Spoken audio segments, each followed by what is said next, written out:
it's literally going to be like, I got stabbed. I felt really bad about it. And then I slept for however many days. And then I woke up. She Like, doesn't even know where she's waking up. All right. Well, fantastic. Then that's her recap, and I will recap the rest of it. Okay. okay, thank you. Good So, Rican. solid 10 out of 10. Covered everything she needed to. All right. Oh, So, last time we saw the group, they were fighting to avenge their fallen friend Rinaldi, as she was speared by a javelin from a man that looked like he was wandering the snow, and almost falling apart due to frostbite. He put up a massive fight, of taking down Vom and Perrin, and it was not but for the late heroics of Q to come back and save the day, to bring this man down before he brought everyone else back up, and you all went and continued on into East Haven to rest, recover, and most importantly, find someone to help heal Rinaldi. Additionally, Vaughn picked up the weapons that had been wielded by this berserker out in the wilderness, and brought them with him. You all arrived. You met a healing woman, basically the closest thing you could find to a doctor, in the White Lady Inn. Her name was Madame Moderna. And she immediately took to helping Rinaldi and gave you a little bit of insight into what those weapons might have been made of. Between her and the barkeep at the White Lady Inn, you understood that these were made out of a material called chardolin, and generally was considered to be a bit of a bad omen. But also, people had said that it was magical in nature. Beyond that, you all took a long rest and woke up in the morning as Madame Moderna explained that Rinaldi just needed a little bit more time to sleep it off, and you all were talking with her, and she mentioned in ways that you could repay her that there had been some fishermen that went missing along the coast of Loch Denshire, and she knows that it would be greatly appreciated if you all were to help them find these fishermen, as they've been gone for some time. And just to be able to put the townspeople's minds at ease as to whether or not they are dead or missing, or if something else has happened, they would just like some help in searching for them. And then the last thing as we closed, you all were, eating your breakfast, and Perrin hopped off to have a quick conversation with Madame Moderna, and he came back, and you all watched a plate seemingly walk itself out of a cracked window. And with that, we're going to go to Rinaldi. So you have woken up. You had a long dream that I messaged you about earlier. But right now you're in a fairly cozy wooden, small room, wooden doors, wooden table, small desk, nice feather pillow.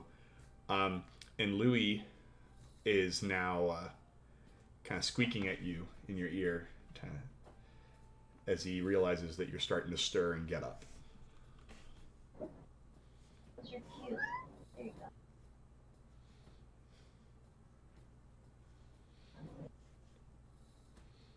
So what do you do? So I kind of start waking up. I've got Louis hanging out. He, is used to waking up with me because he likes to sleep kind of right here in this little spot right here. And Louis kind of is giving me this weird look. And I'm like, Louis, I think I had kind of a weird dream last night. Did you have a weird dream last night? And Louis's little whiskers are kind of twitching. I'm like, yeah. Oh yeah, he knows. Who is around me? Right now you're alone. You're alone. Okay. So I would like to get up and join the group. Cool. So as you walk out, you actually walk down the hall and kind of you're getting your bearings, starting to see what's around you, and it's a nice inn. There's some old pictures on the wall of fishermen holding large trout. You see as you walk by, and then you kind of get out to the open area of the inn, and you see all of your new friends sitting at a table, all kind of looking out at a corner window where you just managed to see it as a plate seems to just get pulled out the window. A plate, like a dinner plate? Like an empty dinner plate. Where is Vaughn? He's right there. You can see him. He's the big. You see his back might be to you. He's a big hulking body, kind of hunched over a small bowl. All right. With a look of dissatisfaction with the meal in front of me. So I do believe you did pull out some of your own seasonings to try and spice it up, but it's a little bit bland.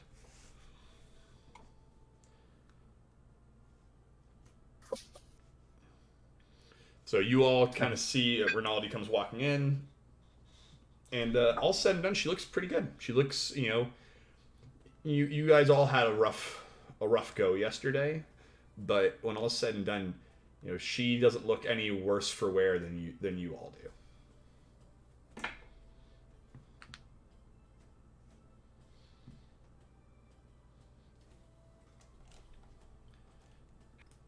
Do we see her? Yeah, you see her. She's walked over. She's like, Rinaldi, you're alive. What are you making, Vaughn? I look down. I didn't make this. Who made it? The chef. Do you want some food? I mean, yeah, but only if it's made with love. And if you didn't make it. Everything I make is made with love.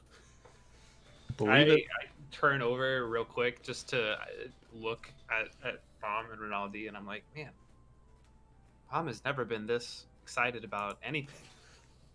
Ever. This isn't at anyone, by the way. This is just sort of like I'm talking out loud, but like not, it's probably an earshot. Is the barkeep like behind the counter there? yeah, and I would say you can see the door next to the bar. You can see kind of where the kitchen is. Barkeep. May I have access to your kitchen? He looks at you. He kind of, oh, you're that strange fellow from last night. You seem like good people, and I trust Madame Moderna, but I guess you can use the stove and the oven, I suppose, and whatever you need. But don't take any of our ingredients. I don't have much. Things are a bit tight around here. He kind of gestures to No the need back. for that. I make my way back there, squeezing through if it is a tight Oh corridor. yeah, no, you kind of duck, and it's, you go sideways. You gotta kind of go sideways. Cool. You're broad. Um, so what do they have there? What do they have? Yeah. It's a big flat top grill. And you can see in like the back corner the big huge pot of porridge, basically, that they're keeping warm, that they're just kind of doling out to the customers. There's some dried berries off on the side, in a big basket. Beyond that, you see seems to be a door outside, kind of towards what looks like a cellar that there might be something that they're keeping in kind of like a cold storage down there. Am I gonna steal from them? No. Take their flat top, turn it on, get out a knife, start cutting up some of my potatoes because that's the only thing I know that I have, and start grilling them. And I'm really into these smashed potatoes, not mashed potatoes, smashed potatoes. And so I just do it. It's nice and hot with my giant elephant hand, just smash it on the grill. Pull out my salt and pepper, blah blah blah. Was I able to get like some rosemary when we were For sure. No, you got. When Q found out you could cook, he was like all in on getting you everything you needed. So let's say you've got a full assortment, assortment of spices. I bought out the stall and whatnot. Yeah. Wow. I yell out from the kitchen, Rinaldi, do you like your potatoes spicy? All right. Then I pull out my cayenne pepper, sprinkle just a little bit, just a dabble do, and then kind of go a little ham with paprika. You got to add the color to the potatoes. Then kind of get them all smashed out. I find some sort of platter, and I come out and just boom. Yeah, as you walk out, the barkeep is like floored. You see a guy that in the back, actually in one of the back corners, eating some of the porridge, and like he looks down, and he looks up at that, and he's like, you see him like raise a hand, like, "Hey, I want some of that." And the barkeep's coming over, and you see there's some sort of altercation. And this man looks displeased. Yeah, no, it smells great. Everyone is you have all eyes on you right now. One sec.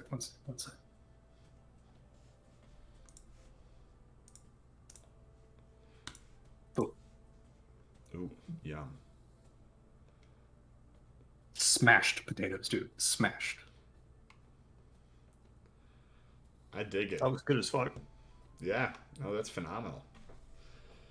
Those don't look smashed. They look like they've been catered to very well. They're very well kept. So I've had some that are like legit smashed. Sounds good to me. I mean, it looks really good. Don't get me wrong. It's like a combination of a fry and a potato, and like there's like you'll get some bites that are like more potato-y and others that are like all fried, and ooh man. So with that, as you kind of set it down at the table, Barbarian, the innkeeper, walks up slowly. Says, those look pretty good. Be my guest. Oh, don't mind if I do. And he grabs like 6. Like he pulls out his own like plate, and like and you see he has one. He's like, these are phenomenal. If you ever would like to cook for the inn, if you're in ever need of work, I could certainly I'd certainly love to hire you. I can't guarantee on the ingredients. I know you brought these potatoes yourself because, well, we don't have any. But, maybe when things get a little bit better, I'd love to have you back, maybe as a guest chef. It'll be my honor. So he kind of he's kind of like tittering about now. He's an older guy. He goes over to the guy who looked really mad before, and he like shares a few of them with them. So like your food's making the rounds. Renaldi, you got some though, right? You know. All right. Yeah. Oh yeah, you got enough for everybody. Everybody got a handful. Speaking of that dude grabbing 6 potatoes, quick tangent. This one time, I was working at a children's hospital, and we were at a desk which had we were basically giving out like the suckers, like the dum-dums or whatever, to like people that we were signing up. And this doctor comes up, he's just like, "Oh, can I have one?" I'm like, "Yeah, sure." He's like, "Can I have a few?" I'm like, "Yeah, that's fine." This dude proceeds to grab 2 handfuls, like just kind of wraps and like grabs as many as he possibly can, stuffs them into his white coat, and then leaves. And these were meant for children. That's all. I want to give him the benefit of the doubt that like he's going to like a children's hospital later and like he's pulling out these. He is the children's. He's already at the children's. No, he's probably like stocking up like it. They probably went to a good cause.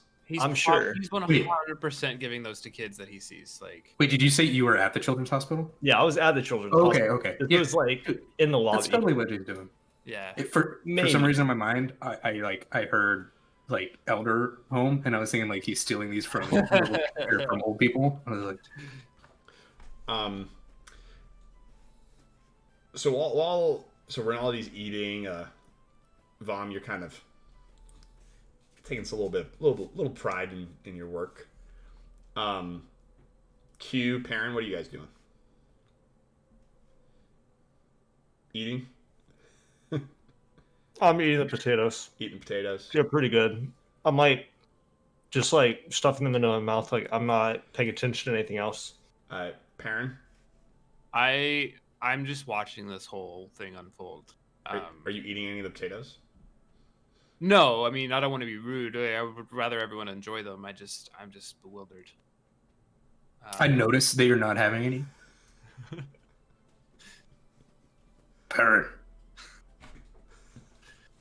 is there something wrong? I don't know what to tell you, man.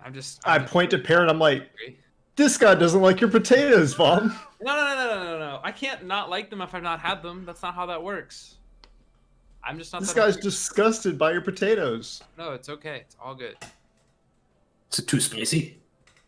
No, I mean it's not too spicy. My mom liked spices. You know, we were a spicy household. You know what I mean? He's not a fan of potatoes. He's not. More of a sweet potatoes person. You know. We will get you sweet potatoes.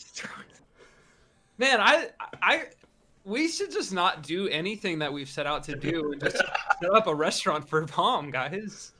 He loves this, and I love that he loves this. I am actually taking the platter that had the potatoes and is now empty, and I am licking it clean. Oh, Louis is getting in on it too. Louis is not allowed. Oh, Ooh. He wants to though. He definitely wants to. Louis would like some, and I share some nibbles with him. I kept a secret cooked potato that I'm gonna give to Louis later.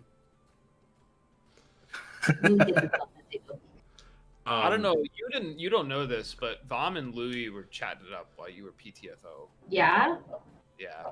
They were friends. I don't know what about. I don't know what about. about. But I saw it. I seen it. Perrin, I'd like you to roll perception for me, since you're the one who's not enjoying potatoes currently. Okay.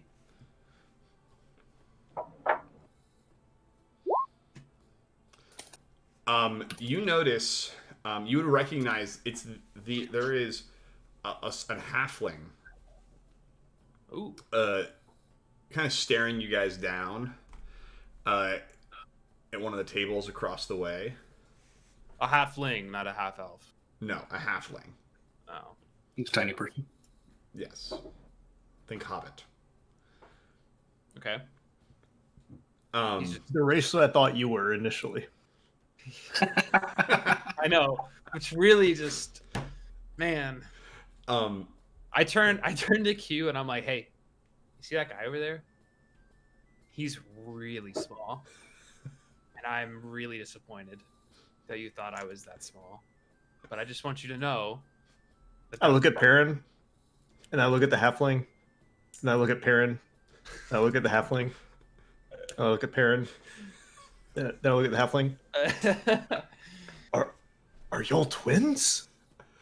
Is this your brother? I think you're delirious from the potatoes. I don't think you can see straight. Vom, did you put anything in these potatoes that they should know about? Just some oregano. You know how they these giants react to oregano, right? Though.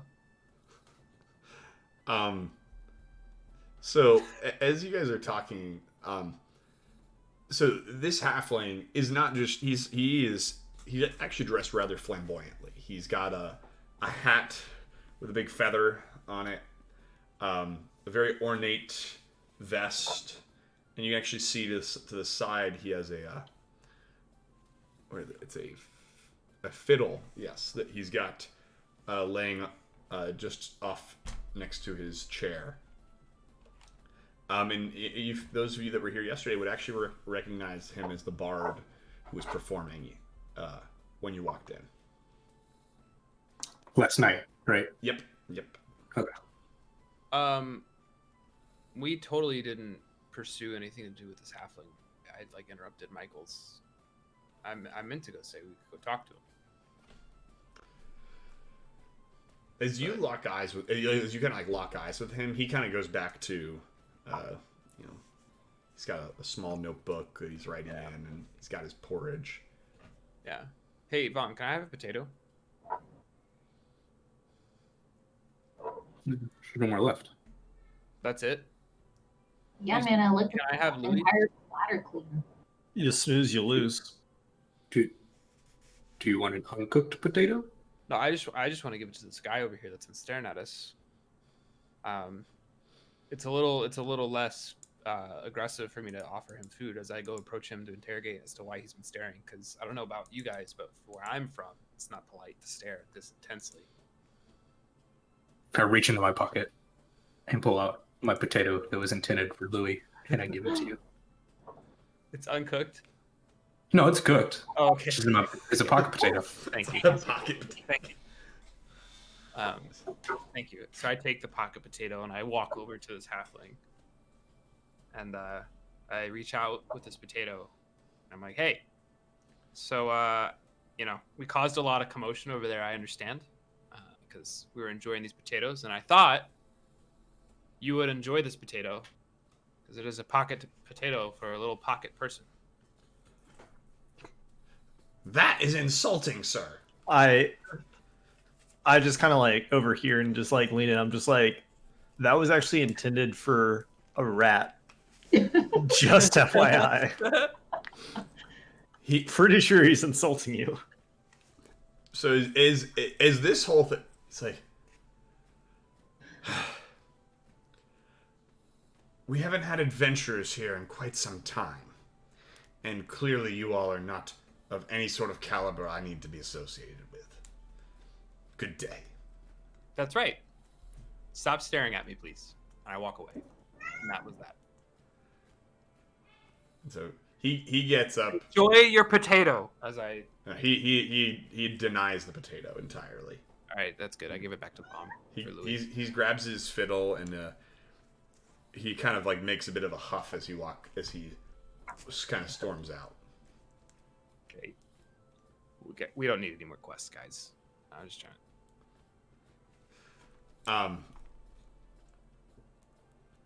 So as Barbarian comes over to you, Perrin. The hell have you done to my bard? Well, to be honest with you, it's been a pretty long few days. I've been quite cold. I nearly died, Vom over here is having a good old time, and we're just trying to relax in an environment where, to this point, no one's really given us a hard time or done anything that was considered a little rude. But your bard was staring at us for a hot minute, and it was pretty, it's pretty annoying. I took offense. That's Rinaldo. He's Ronaldo. I should have sent Rinaldi. Is that my evil twin? and Does he have like a little goatee? No. like This is Perrin's twin. They look identical. We don't look identical. Especially in the you height. have too much oregano in your system, and you know what that does to giants. You shouldn't have had it. so I just like the potatoes. no. Ronaldo is he's a bit of a traveling bard, but we had a bit of an arrangement for him to be here for a couple months. But he hasn't quite been himself since. He had become pretty close friends with some of the fishermen that went missing a few days ago. Oh, on the frozen lake. Yes, I believe Madame Moderna mentioned it to you. It's Yes. been a bit of the talk of the town lately. We agreed that it's something we could pursue after we finished a number of other things, and she said when we could get to it was fine. So it's on hold for right now.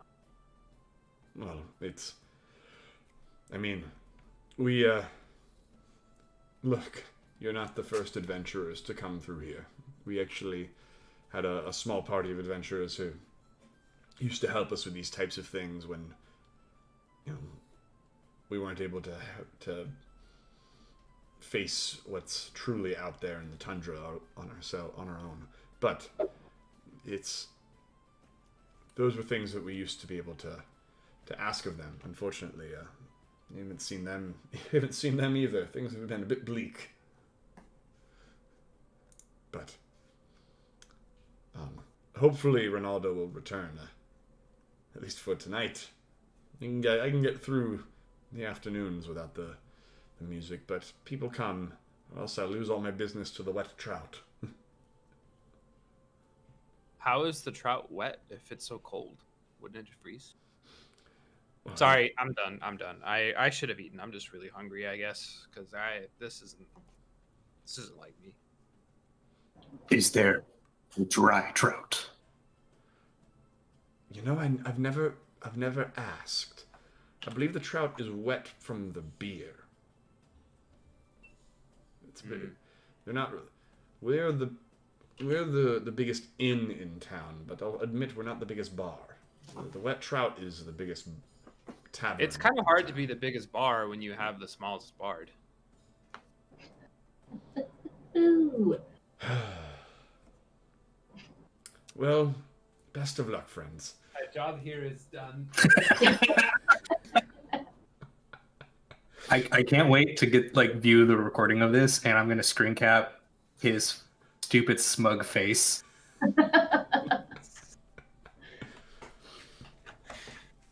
Oh God. All right. So, Near-death experiences will change your perspective on life. I'm just having a few laughs. You know what I mean? fair enough.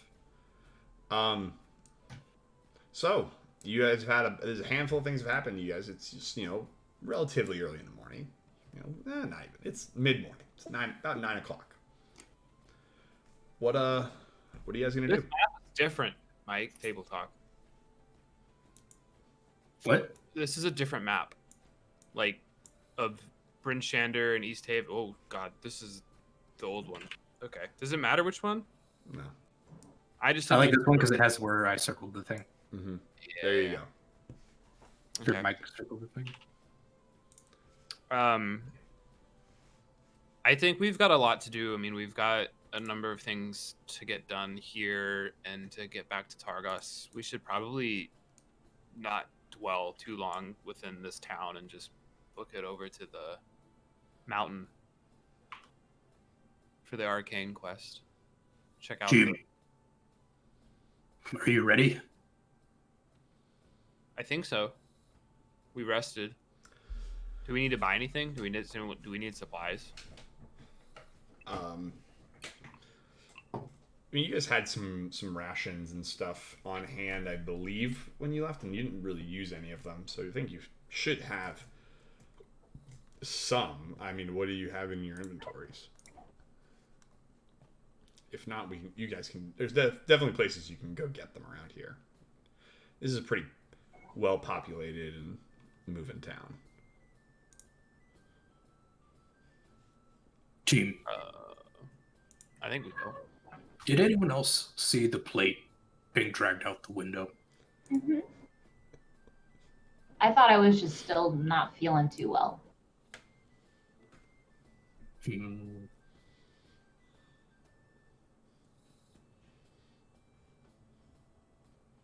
I saw it. Do you guys think that is important information? We need to do We can something go with? outside. Chances are, whoever stole it is still there. Vom, I want you to make a perception check for me. It's not with your nose. A regular perception check. Boom, 10. 10. That window is still open. Is anyone sitting at the table? Nope. Where it was pulled? No, it's a table off by kind of in the corner. There's a corner fireplace, which is probably the reason nobody's really come to go check on that window, because otherwise it would be too cold. It would let in quite a draft. But it's a small crack in the window that there's just a small plate. I'm just going to go check it out. Go check out the window. Sure. Look out, see if I can see anything. I'll open the window and stick my giant head out and see if I see anything. Are you trying to be stealthy about it, or are you trying to like? Nope. Nope. You're just okay. You open the window, you don't see anything. Like nothing, just white. There's just nothing there. It's leads out to a back. Let me orient us quickly. East Haven. So you are here in the White Lady Inn, and this window goes out to towards the docks.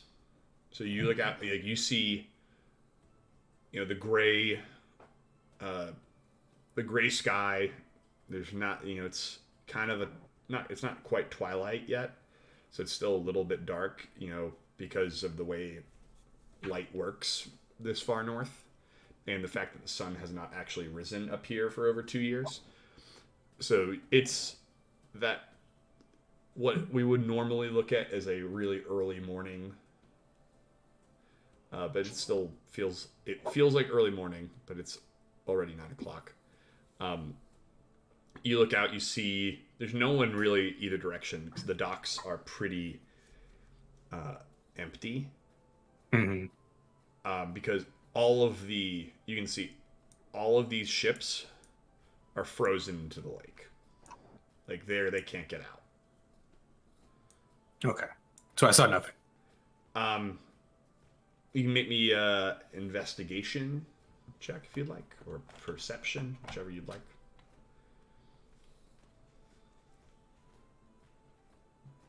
Boom. Natural 20. Natural 20. You notice two things. One, you almost missed it as your big elephant hands kind of grabbed the windowsill and stuck your head out. You look and you see a series of tiny little footprints. Like Terran tiny or Half-Orc tiny? Like the footprints are about the size of your finger if you stuck your finger into the snow. Like your big elephant finger is about the same size as these footprints. And the only reason you're able to identify them as footprints is because there's two right there on the windowsill, and then you see those same two, you can follow the line basically, and you actually see even a line next to these footprints as it drags off along the docks and then off to the east. Or no, it's off to the west. Off to the west. Kind of out of sight. I'm going to go outside and try and start following these tracks. Okay. There is one other thing you notice. There's only one boat that is lit right now. That looks like someone would be in it. And the tracks will go to that direction. No, they don't actually. Where's the boat then? The boat is. Let me double check.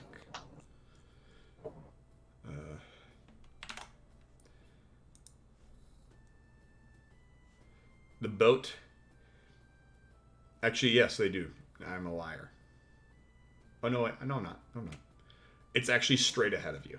It's right here. Okay. That boat connects to that dock on the right, but the tracks go to the left.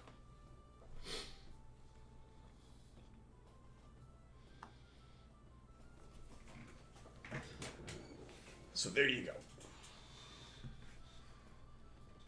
I start to leave, and I grab Hugh.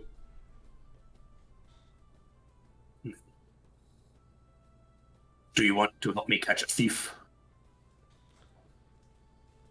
Yes, sir. Let's go We take him out to where the tracks, and let's start following them. Cool. Can I take a look at the tracks and just kind of see if my druid hunter like instincts notice anything else? You would notice that while it looked, roll me a nature check.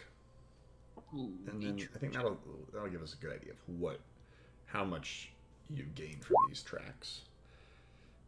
7, but I'd say with what you've known and the fact that Vom has pointed them out to you, these tracks, he was correct in that this is some sort of small bipedal creature that has left these tracks, but you don't necessarily know what it could be. It could have been any number of things, from some sort of bird or small creature, or something that might have used reduced size, like it could be magically reduced. It's unclear, but you are able to follow them without much of a problem, because it's still early enough, and along the docks there's not a lot of foot traffic, and though you may lose them for a moment, you're able to pick them back up again.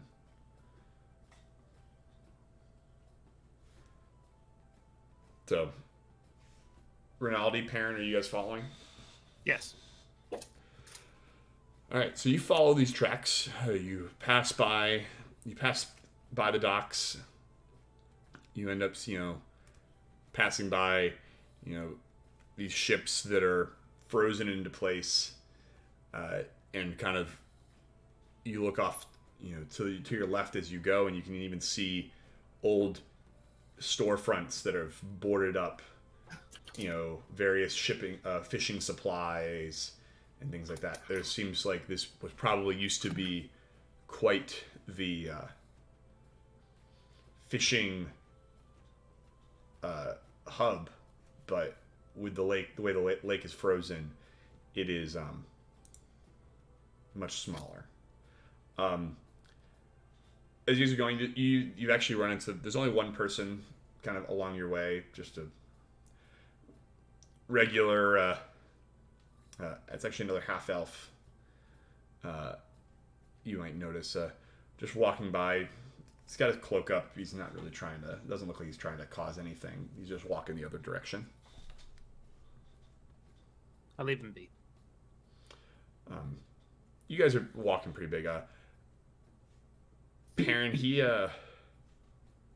kind of scoots. You guys kind of like look, and he gives you like a little nod, and you give him a little nod back, and he keeps on walking.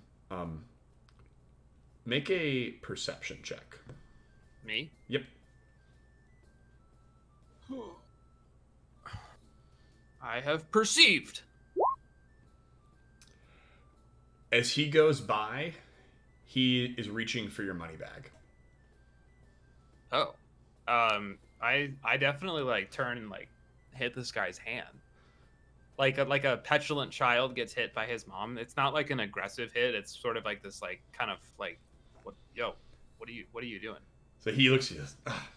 Damn. Sorry about that. And he just keeps walking. Sorry. Wait, hold up. Guys, hold on 1 second.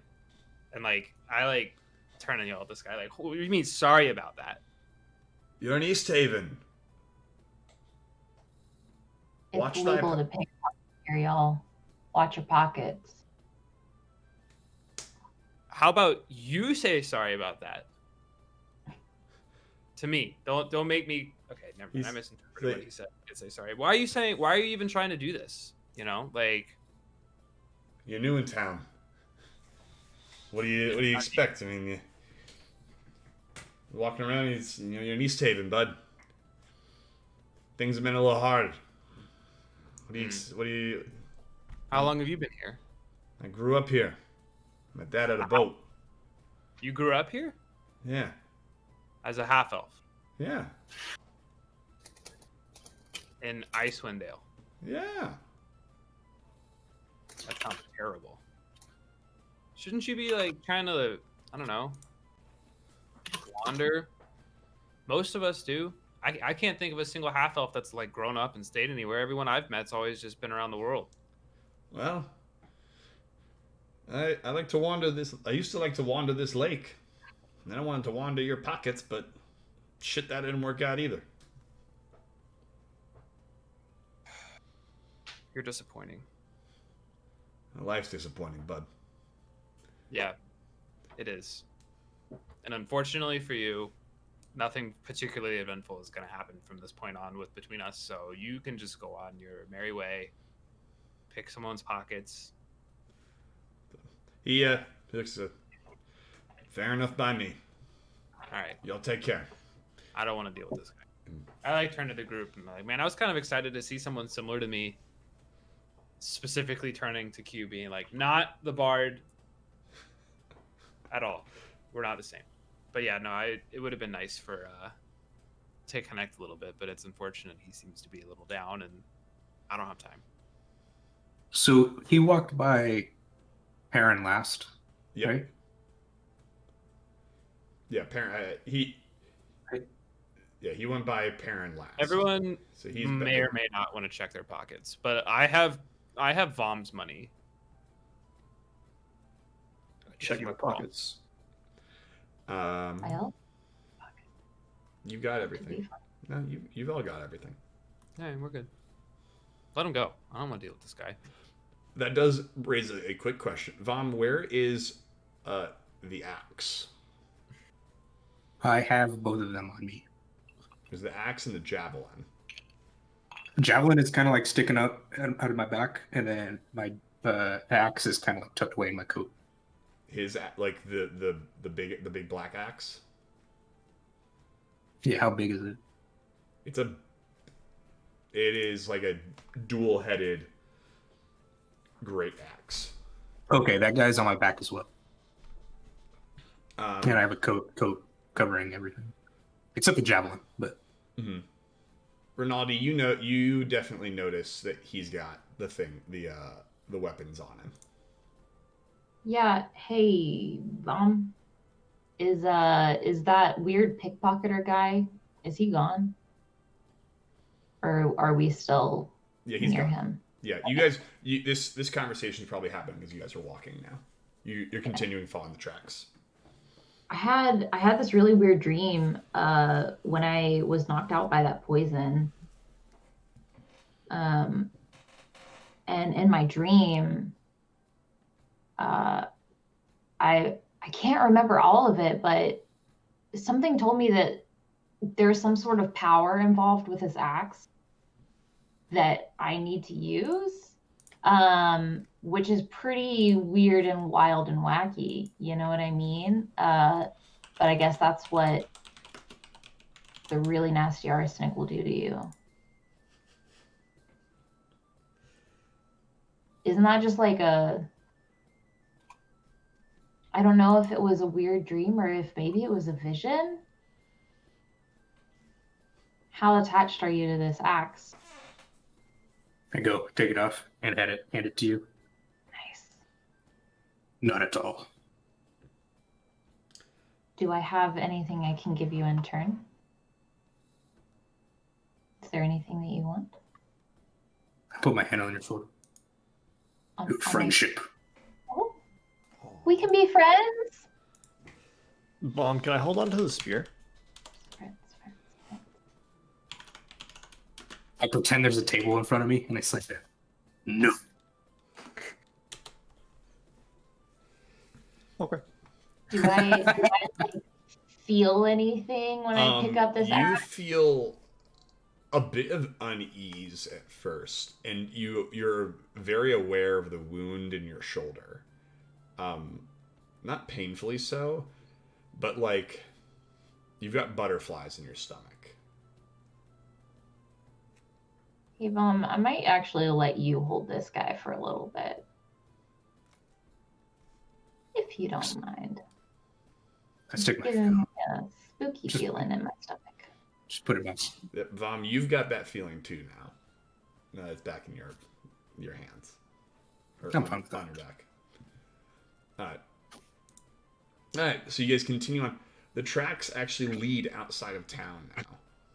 You're kind of out in the outskirts, off most beaten paths. There's some small thickets of trees here and there. So I'd like one more nature check. Q, you can make it with advantage because everyone's helping you.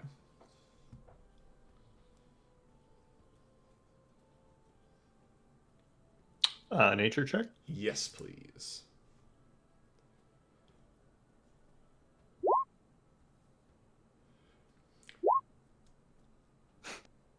I'd say 10. So as it leads to, you see the tracks lead to a small thicket of trees. And in there, you lose the tracks for a bit. Just for a little bit, though. You guys are trying to wander around through. Are you guys gonna get to these trees? Are you gonna start to search through it, or are we trying to go around them? What's our thought process?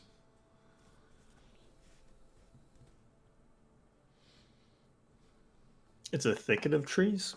Yeah, you can see the end of it on either side. I mean, it's just a small kind of pop-up of evergreens. I'll go through it and kind of looking at the floor, see if there's anything else that I notice. Okay. The rest of you guys kind of following through. I would like to go around. Around, okay. Perrin, what about you? Following through. Following? Cool. Yep. Q and Perrin, can you guys make me stealth checks? Ooh.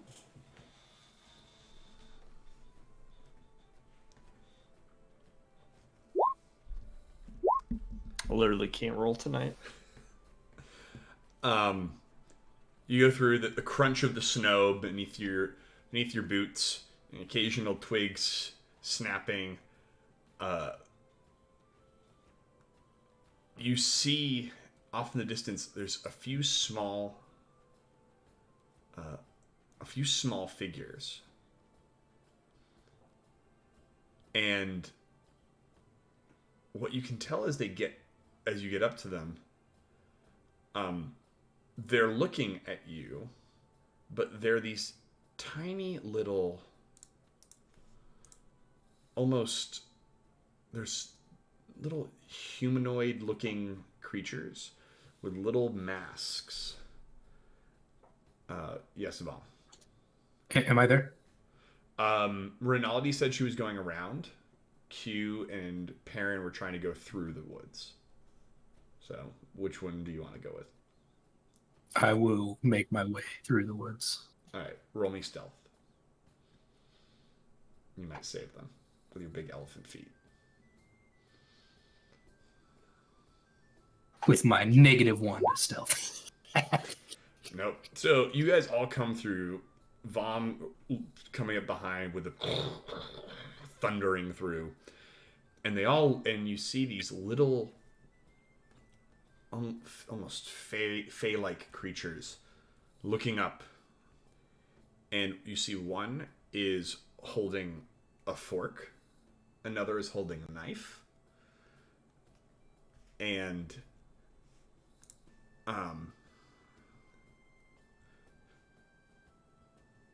there's a dinner plate with branches and pine cones arrayed and placed between them.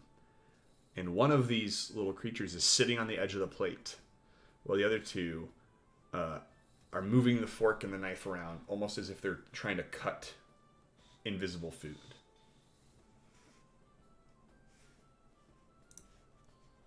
I pull out my pocket potato and I toss it at them, trying to land it on the plate. They see you toss at them, and they kind of scatter for a moment. But then they all come back around, and they're poking at the potato. And here I'm gonna do Poking at the potato. this. This is what you guys see. Here's what I do. All right.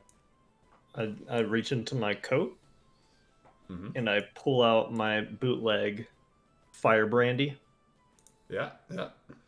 And I just kind of hold it up for them to see, and kind of like slowly walk towards them, and kind of place it like, I guess halfway kind of distance, whatever, so they're able to kind of grab it. Yeah, this bottle is about the size they are. I mean, they're small. Like, if this is like a wine bottle size bottle, like, they're about that tall. Okay. So they grab it. One of them kind of slowly comes over and grabs it, and then like shuffles back and takes it and then lays it down sideways and sits down on it like a bench. And they start to like dance around again with like their pine cones and now this big potato on the plate. Are they rolling down a hill on this bottle they're trying to use as a bench? Or is this like... No, they've kind of like, he's kind of like shoved it in the snow a little bit. Okay. You see like, they're clearly playing.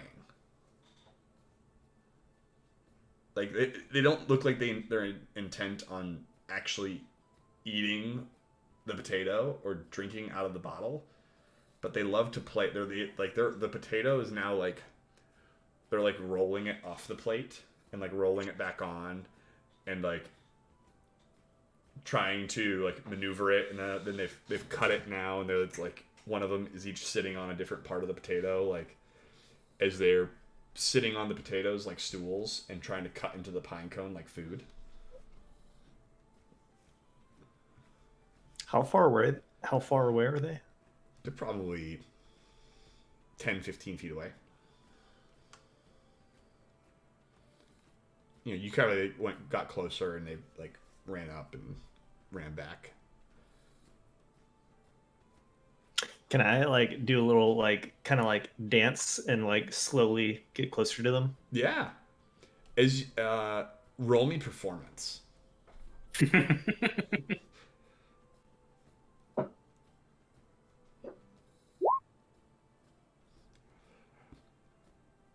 It's awkward,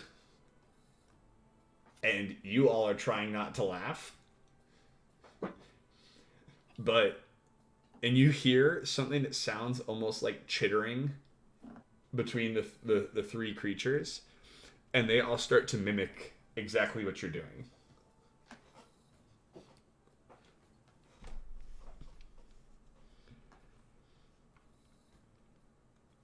And that's the end of the campaign.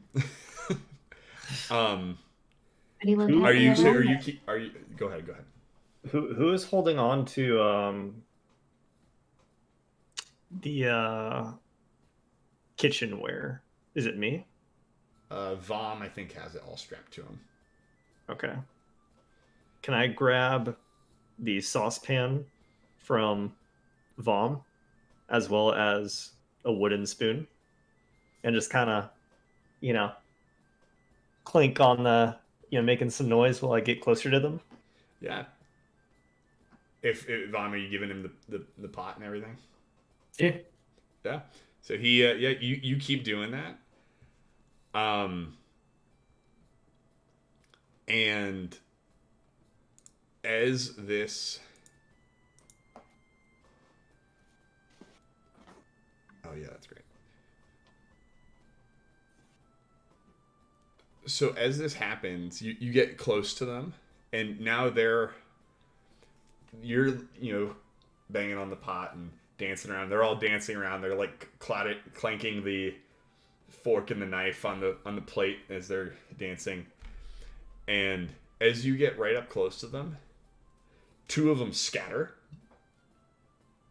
but there's one left still dancing with you. And I take the saucepan and I just put it right.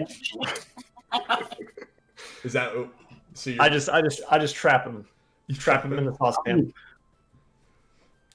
It's quite rude. That is rude. Very rude.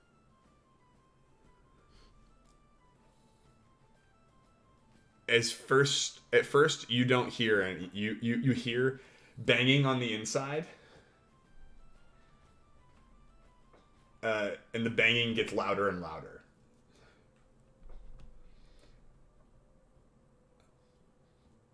Are you just keeping him trapped in as he keeps like this guy's now like trying to get out? I mean, I'm gonna, I wanna kind of, lift it, but just kind of restrain him enough to where I've got a good kind of hold on him.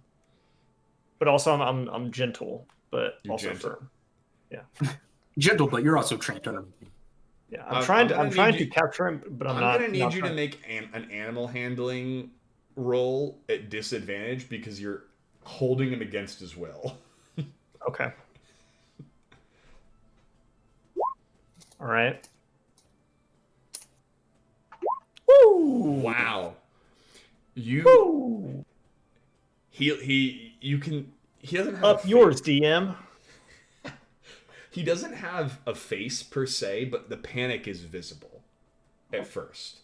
But then as you take the lid off, he kind of does a little dance move again. And you kind of do a little move back. And then he basically sits down in front of you, like crisscross. And puts his hand up to yours. And he puts his hand on your hand, or he puts his hand up to your hand. Like, are you gonna let him like? Yeah. He kind of wants to like high five you. Yeah. We do that. So he does that, and you get. He leaves the imprint of a snowflake, basically tattooed onto the palm of your hand. I start tearing up. Um, Can I gently pick him up and just put him on my shoulder? Yeah. I do that, He and sits. then I say, "Sorry about that, buddy," and I just give him a little pat on the head. I need you to roll a 1, 2, 3. I need you to roll a D8 for me. Okay.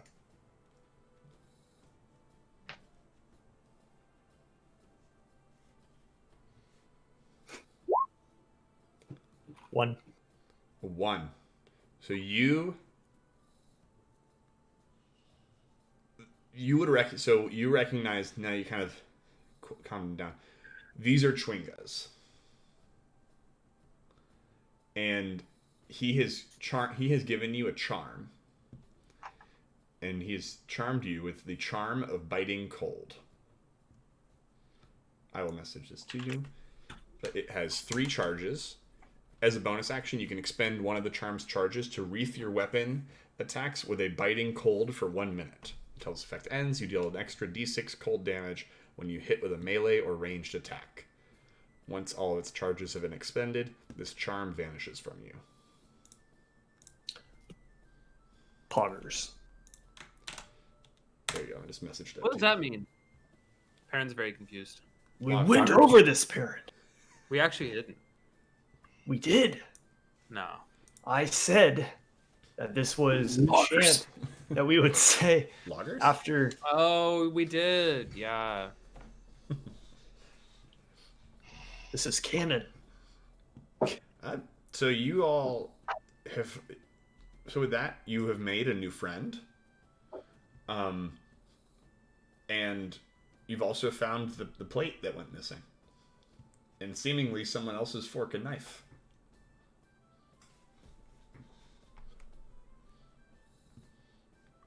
And we can take a quick break. And you also are all level 3 now. Fuck yeah. Oh, sweet. Ooh. I didn't do anything. Poggers. Well, loggers. I literally did not. Loggers. I would not normally do it in the middle of a session, but like... Why are we level 3? What's about to happen, Mike? What's going on? What's up? You are. What's happening with the Chwingo right now that Q's got? He's on my shoulder. He's just hanging out. He's just hanging out. Nice. Yeah. Turn to the Chwinga. Oh, what are you doing? Oh, doing a little Chwingo badge. Just right there. Being all cute and little. I'm not even the littlest guy in the party anymore, Q. This is great. What are you going to name him? Can we get server mute going? Am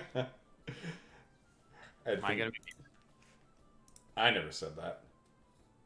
If only we had a party. Also, I grabbed my fire brandy from. Yep. I was thinking I could get him drunk. That would have been clever, but they don't. That was my idea. Started sitting on it. I was like, "You gotta be kidding me with this!"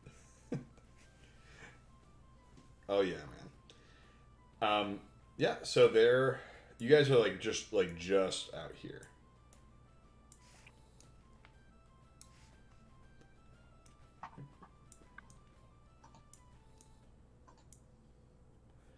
So you're just outside of East Haven. Maybe a little bit more. Yeah, you're like right up here, kind of. You can just see. You still have a little bit of a view of Loxodon. Where did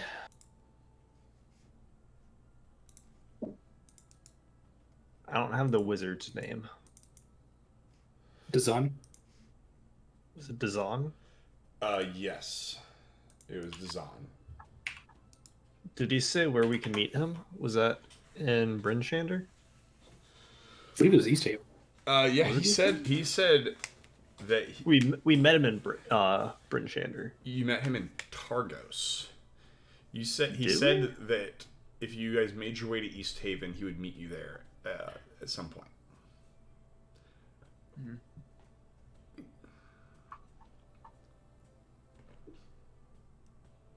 So you guys gonna try and go back and see if you can find him around there? I don't think we need to. We can just go straight to the place. Because we were going to talk to him afterwards, right? So you're heading back to Targos then? No, we were going to go to the Purple circle. meteor. Yeah, Oh, purple okay. circle. Cool. So just gonna go straight there then? Yeah. Cool. Yeah. Alright. So you guys go back, you kind of circle back You head back through East Haven. It's a little bit busier now, you know. People are starting to get out and about. You definitely draw some attention, you know, with your group. Vaughn, you would notice the Chwinga is a little leery of you. At least that you can see. Wait, he's coming with us? He's just chilling on Q's shoulder. Oh, He's sweet. just coming with you. He's down to clown. So you guys do that. You're heading out. Get through East Haven, and you're out, looking out onto the open tundra of Icewind Dale. So I need to roll a couple things on my side.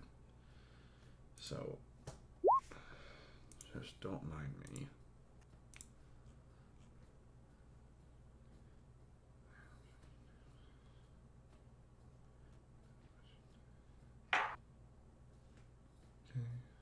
You're mute. Mm-hmm.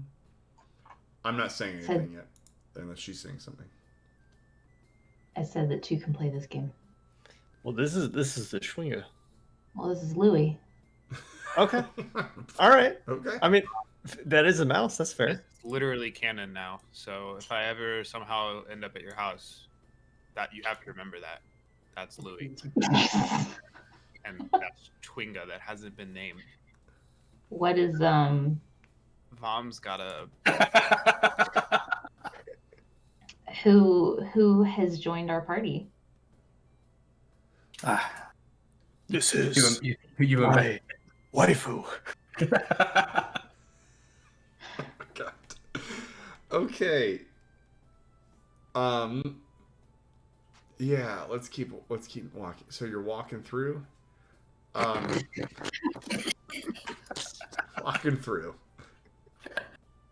I just like looked at every corner of the screen, and everyone's just got their heads. This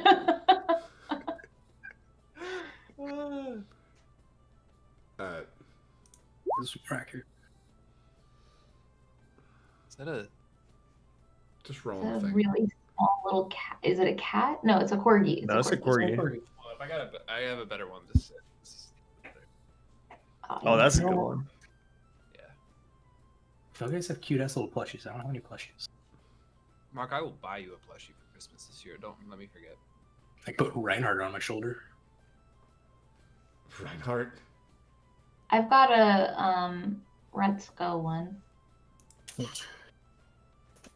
But it doesn't really serve you any good. You can have another one on your shoulder. Cool. I don't think I can balance both successfully without my hands. Not with that attitude. Or any attitude, actually. All right. So as you all are heading through, you kind of venture out into the wilderness. You know, it doesn't take long for you to feel the difference between being in the primary parts of 10 towns and to realize how wild and unruly and primitive sometimes it can feel outside of the comforts of these big cities. You find yourselves out. You've got your snowshoes on, trekking out through untamed snow, having to kind of clear your own paths, and As opposed to that tamed snow.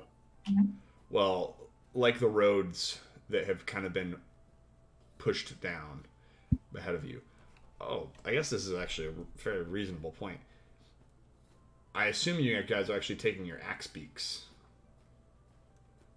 with you to get there, or are you guys going to leave them? I mean, why wouldn't we, right? I don't know why you wouldn't. Yeah. faster. Yeah. So now you guys are on your axe beaks, and you see they take to the snow well. They're rolling through. You guys got an early start on your day and managed to deal with your Chwinga pretty early. So you guys are on the road around 10:30, and it'll just take you. It takes you a couple hours to get about this far. Kind of, it's up and down through some snowy hills, but all in all, nothing too unpleasant. But what you would all see as you're getting a little bit closer towards the mountains, there is a large herd of elk that is wandering pretty much directly in your path. As in they're perpendicular to our path? Like they're blocking us, or are they parallel? Yeah, they're. I mean, you guys can go around them. They're basically. Let me see. Where's my drawing thing? Freehand. There. There. And you all are traveling in that direction. Okay. So they're like right ahead of you. They're 200 yards ahead. You got pretty good vision on them right now. So you can chart a path around them. You can try and go around them. They don't seem threatening really at all. But there's about 15 elk.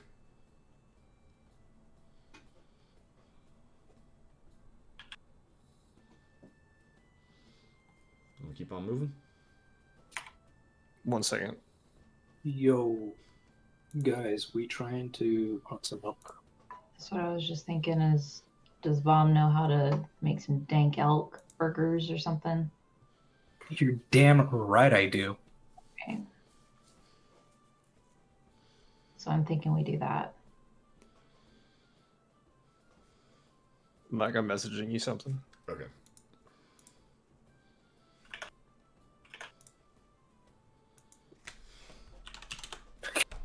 Actually, I actually know the answer to that. I checked it.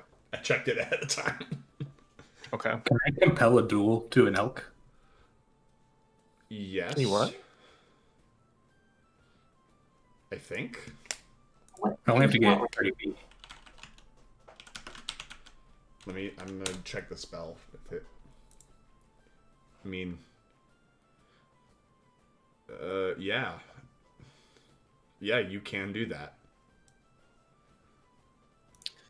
I am like, don't worry, guys.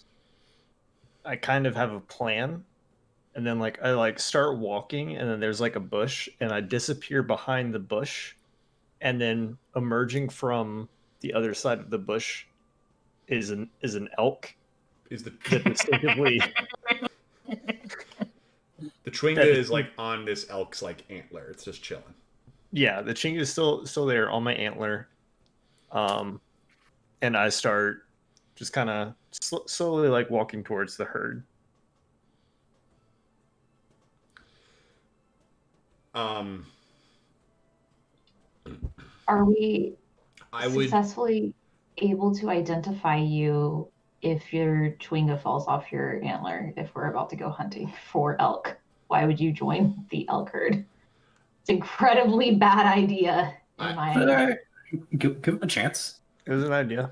I'm also going to. That was my plan. When I say like I have a plan, like That was it. that was the entirety of it. I will point out. Rinaldi. Mm-hmm. It's you don't often hear of people going out and like hunting elk like this, and like I'd say you when people go hunting for elk, usually they definitely don't come back with like a full herd. It's like slaughtering. Yeah. You would know that the slaughter of an entire herd would upset the ecosystem. I think you would the three of you would recognize that. Perrin, you might not know that, but I'm slightly offended that you would think that we're going to try and slaughter 15 elk right now. I just wanted to be sure. Yeah, I think that's a fair thing to be sure of. You're on Pikachu. At this point, I'm with the herd, and I'm just playing reindeer games. Okay. All right. Was that all just a setup?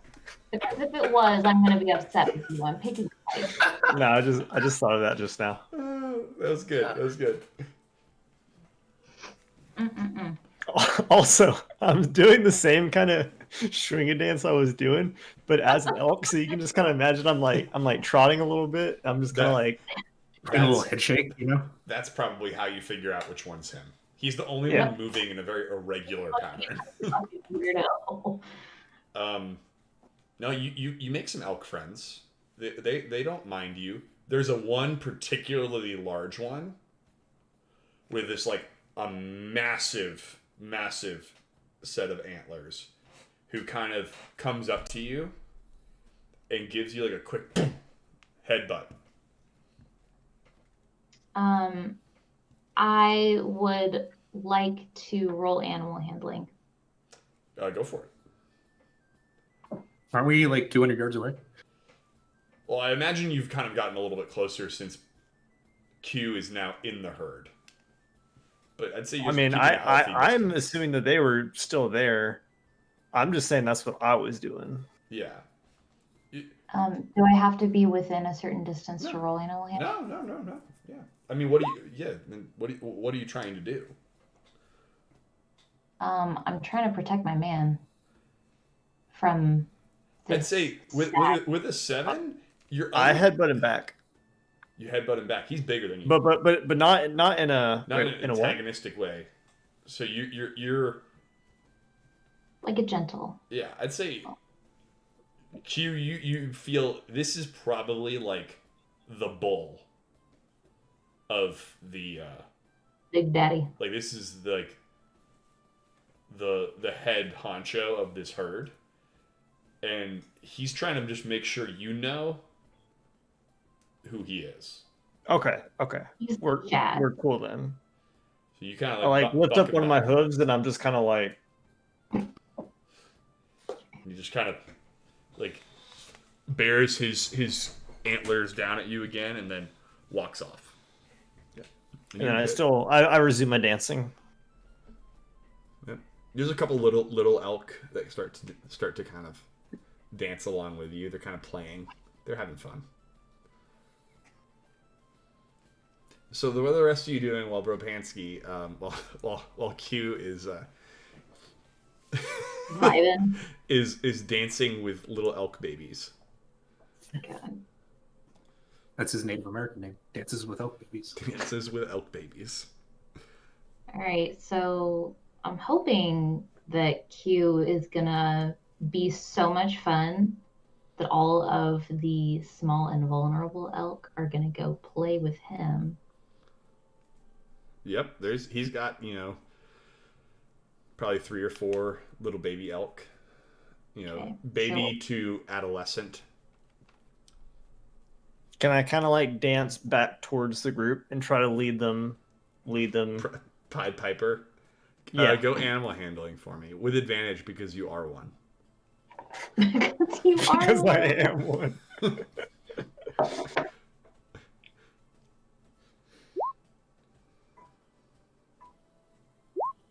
Whoa, 16. Yeah. I'd say the littlest ones, kind of as they separate a little bit from the herd. The littlest ones kind of scurry back to the herd a little bit. They don't really feel comfortable getting away. But there is like one adolescent that's kind of like also trying, kind of like dig in with you a little bit. Tabletop real quick. I'm not a hunter of any shape or kind. He's honestly like this all the time. But I don't actually know strategically how, like, what you're supposed to do to protect an ecosystem when you're hunting. I assume you go for the bucks, but I don't know any of these things, so I wanna murder the big boy. All right. Just checking. You want to murder the big boy?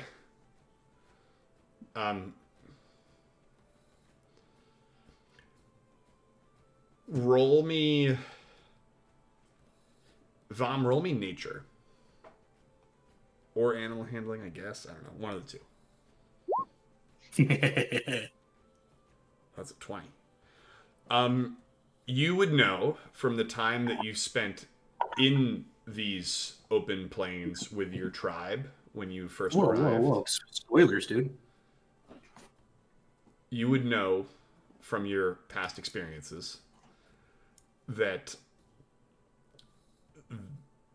when hunting a herd like this, and if you are trying to go after the bull, you would note two things that are important. One, taking out the bull will lead to there will be some level of power struggle. It may lead to the herd dividing between two other bucks that will take over and basically split the herd. Beyond that, if the herd as a whole is threatened, they will run, and usually it'll be the largest buck that will stay behind and fight.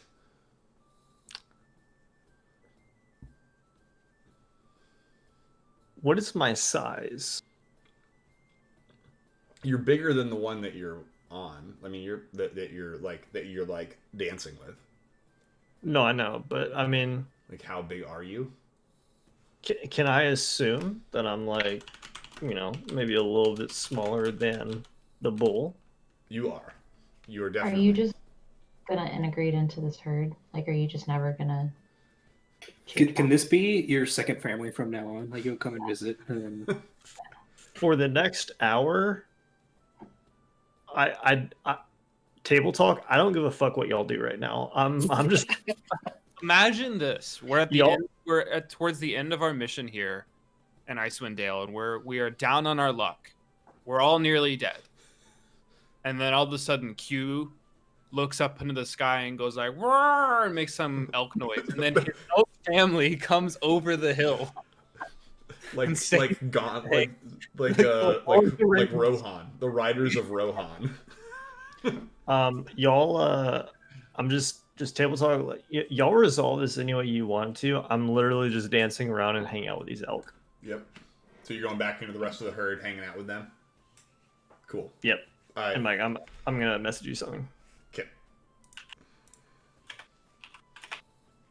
All right, rest of y'all. I'm just gonna try and sneak up on it. So you're trying to sneak up on the big elk? Yeah, or like the herd specifically. The herd specifically. Roll me stealth.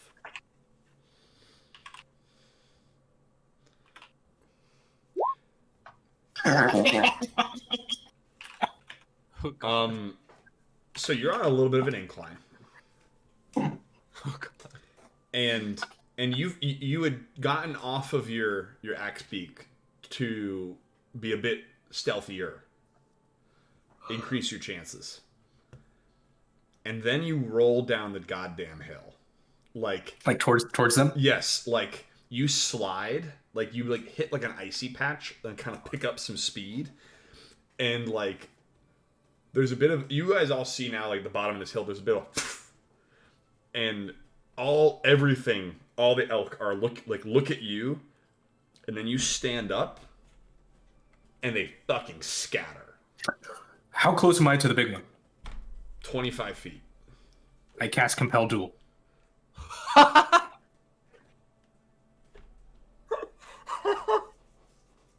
Okay. So you have a 12 wisdom saving throw. Okay. Let's see what this guy does. Give me 1 sec. FYI, I run with the rest of the elk. Yeah. Keep keeping it up.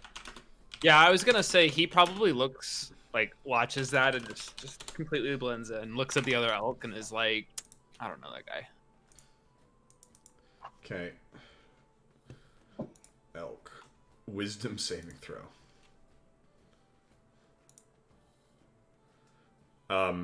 It's a 10. Dude. Okay. So you have disadvantage on any creature other than me, and you can't move more than 30 feet away from me. All right. Roll initiative. Fuck yeah.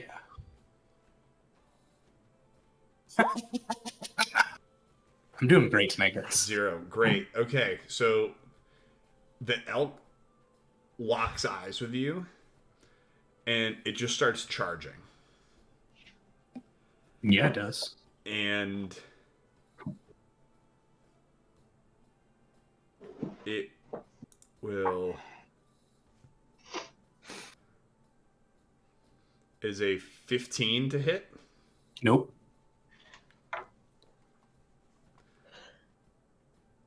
And... Okay. So it comes charging up to you, and it lowers its head in, and you just like, you have the shield. Like, what? How do you stop this guy? I got my shield on. I'm gonna Parry him. Yeah. Cool. He ricochets off and keeps going another 25 feet away from you. Oh yeah. Then I throw my freaking coat off and I start charging him, and I'm gonna attack him with my warhammer. Oh my god. Don't smash him. This isn't smashed potatoes. What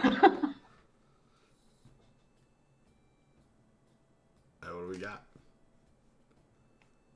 Oh wait, wrong thing. Whoops, ignore that. It looks like damage. 17. That hits. Boom. 7 Oh. damage. 7 damage. And How is your one-handed damage higher than your two-handed Dude. damage? they were both one-handed. Whatever. All right, 7. And then I will use a.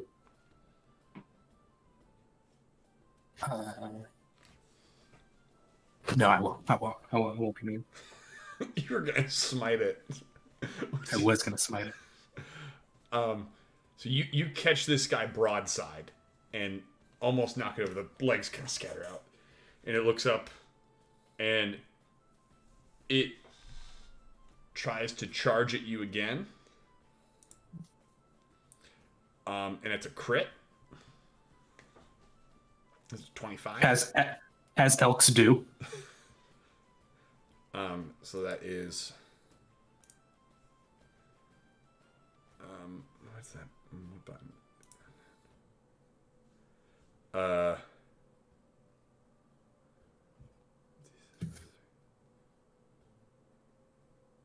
It's 10 damage. 10 bludgeoning. Did I get knocked down at all? No, he didn't get enough behind him. He needed to charge, if we're gonna be getting it technical.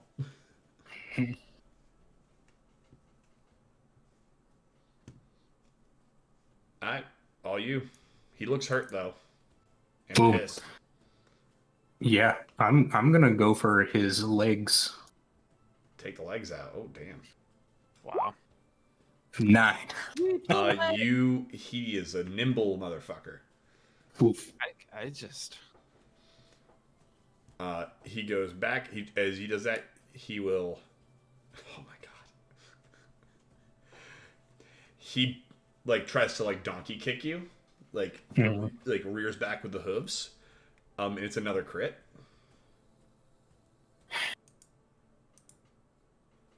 And it's 11 damage. Are you doing this just to fuck with me, Mike? I shit you not, man. I can show you Alright. a roll if I want. Yeah. All right. No more fancy shit, dude. I'm just going right for the dome. Actually, no. He's the other way. Yeah, his back is to you. I'm just gonna go right for the spine, just right on top. Oh, overhead.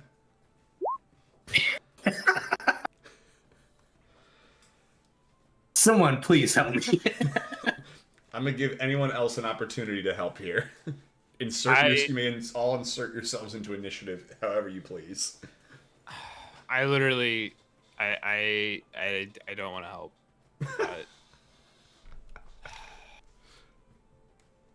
I'm not even near. I'm so far away. I've just watched him roll down this hill. Like so much has happened that I'm just shaking my head. All right. The next attack is he tries to go again with the hooves, but you're ready for this one. You got the shield up. Boom. All right. Reaction time. Just swinging again. 14. That hits. Fuck yeah. It's about time. 8. And you crack over on it after this thing has done more to you than you care to bother with. But you sink it into the snow. It does not get back up.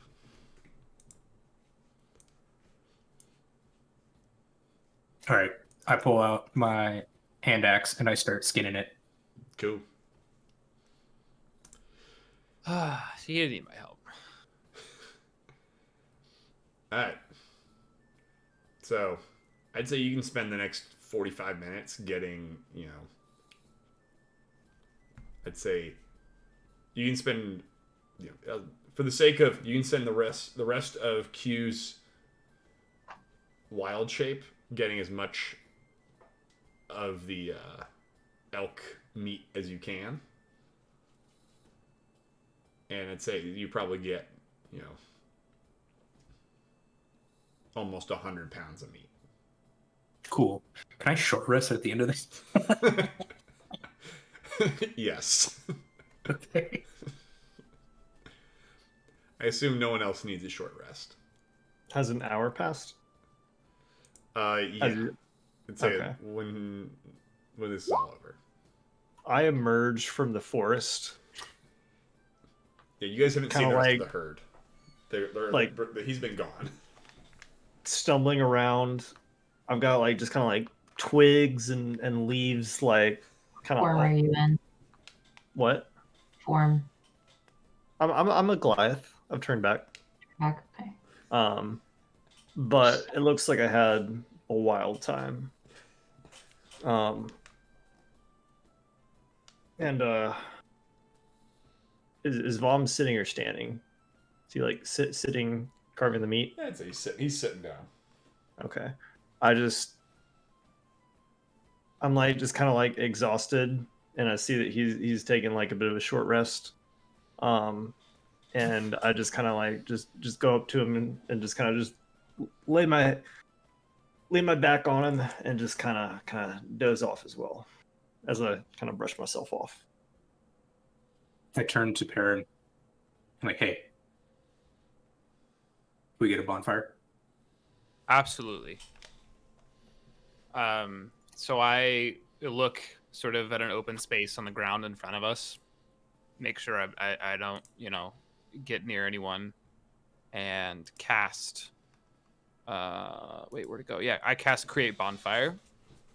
And hold on, let me make sure I don't need anything. There's not anything I'm missing here. There is no creature, so there's no dexterity saving throw to do anything. I need guys. I need something to burn. It's not just like a flame that exists. We have to burn something, and it will turn into a bonfire. I get some of the deer fat. Ooh. I give you a little. Interesting. That's gonna smell really good. Mm. I rip off just a piece, just a small itty bitty piece of tattered kind of clothing and stuff, just to give it a little bit of tinder, something to sit on so it doesn't sit in the snow and it'll burn. And then I cast Create Bonfire, and then we have a 5-foot fire. It's a whole tile. So then, knowing my cuts of meat, I take the loin, also known as the back strap. It's a nice, tenderloin, pull out my salt, a little bit of pepper. Keep it simple. Then I break off an elk antler and I, stick it in there and just start slowly cooking it over an open fire. Nice. Hell yeah. That. So with that, you guys do that. Renaldi, you got anything you want to do during all this? I've been kind of looking around to see if there's anything worth foraging. Do I find anything? That's a great question. Let me pull up this thing.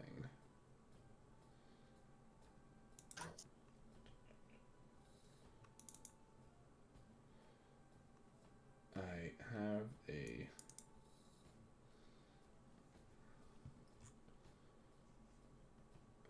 foraging.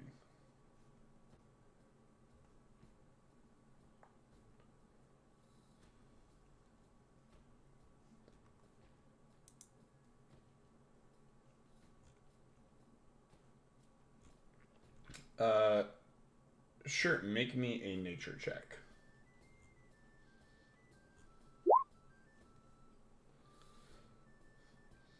All right. So you find there's not a lot, but you do notice there was a small patch of blueberry bushes along the base of this hill that a lot of these elk were eating at. I would like to collect as many as I'm able to in my shirt. Yeah, you got, a bunch. You got a bunch. You got... So I would like to come back and I would like to just deliver all of these to Vom and say, will you make us blueberry pancakes in the morning? Nice.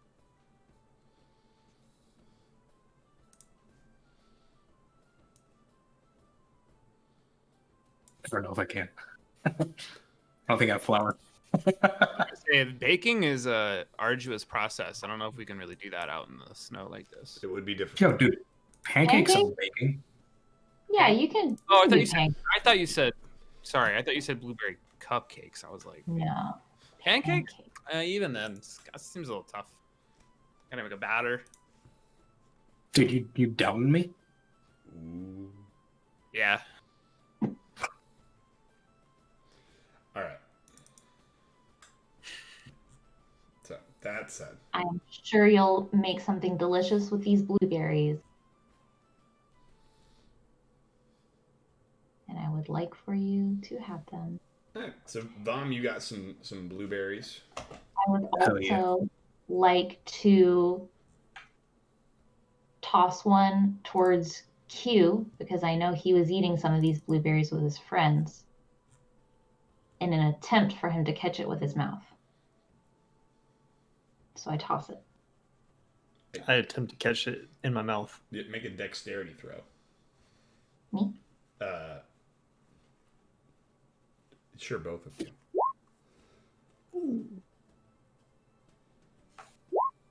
Oh yeah, it's perfect. It's almost poetic. Nothing but net. Me not being super great with people, I cut off a chunk of this meat and just throw it at Q as well. Just like not like having him be ready. I'm just throwing it at his face. I try to go for it. Okay, dex again. Both of you.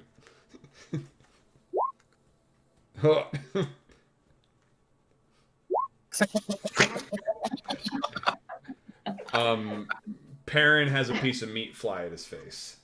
I snap and catch the meat. I need to make a saving throw. Yeah, no, you make it a dexterity save. Wait.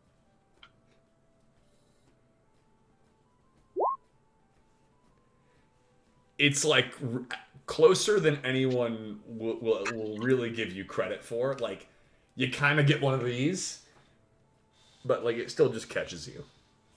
Okay, like back in. Okay. Oh. Yeah. All right. So. Okay. So yeah, I'll like kind of like tie up the rest of it and just kind of have it hanging over the.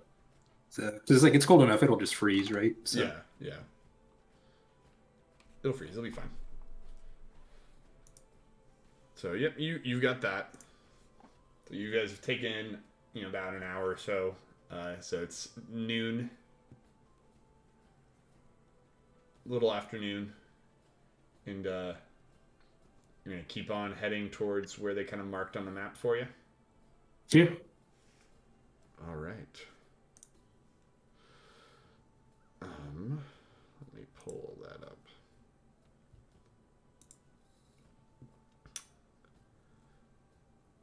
Okay.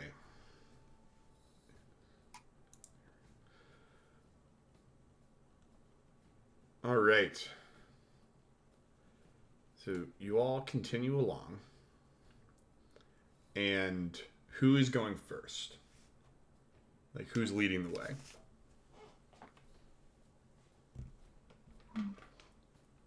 I think we usually have Q lead the way because he's the tracker, right? That was my thought. I can lead the way. I think it was like I think I'm. you're in the back. Yeah, probably. All right, cool. That works. That's what I need. All right. So, does anyone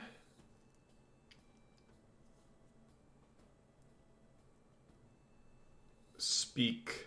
You know what? I can check your character sheets. I don't need to give anything away. No, you don't. Neither do you. We're gonna run into some lion folk, right? Huh? Lion? Lion folk. Lion folk? Why do you... No, yeah, I remember why you know that. No. I don't anticipate it. I wouldn't anticipate it. All right. No, that doesn't help any of you, so you're good.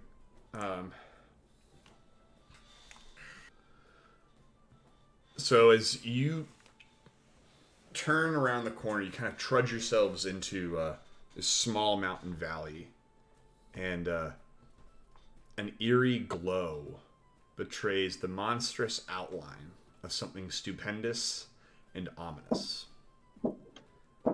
It looks like a cephalopod with slimy, ropey tentacles as thick as tree trunks that has tried and failed to bury itself in the immense bulk of the snow.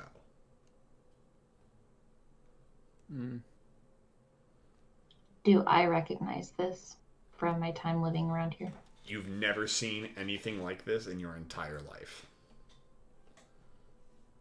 Do I recognize it? It looks vaguely familiar, Vom, but not entirely. It's been a while. Where are we? About 2 years, you say? Why don't you roll me a history check and we see exactly how much you remember of this thing.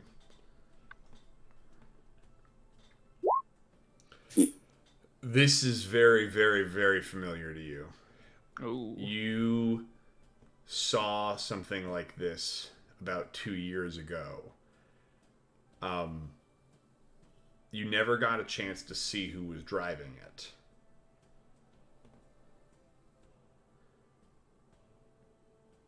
Hold on, I'm gonna ask you a question just to make clear. Mm-hmm.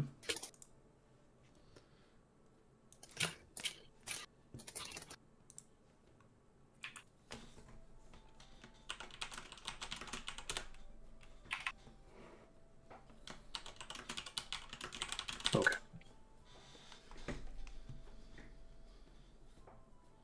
Friends. This device is how I entered this world. Oh. Is it tainted per se in the stuff that you and I know about?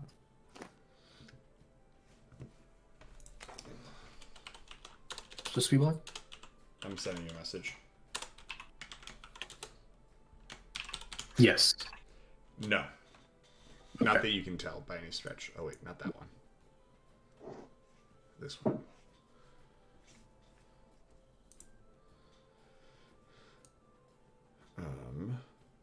Where is the thing of where? Yep, here you guys are. All right. So you guys are still a little ways away. Are we supposed to see something? No, not yet.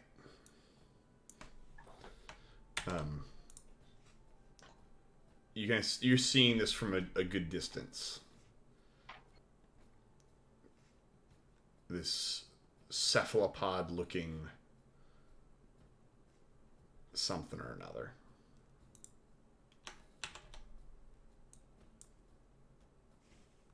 Oh, wait. Don't worry about that. Oh.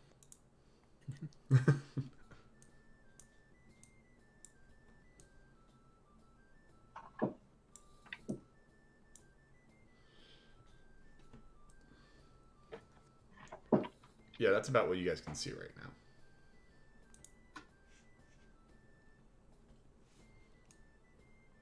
Darkness? I just see black, yeah. Oh. I'm able to see It's load time. a little bit. Hmm. Are you zooming all the way out? Oh, yeah, you might want to zoom out a bit. I zoomed all See the a way black up. square. Same here. Reload. It's literally just dark. Oh, well, it's like on the left side, it's like it's Yeah. fine. Yep. You are. That's all you can see right now.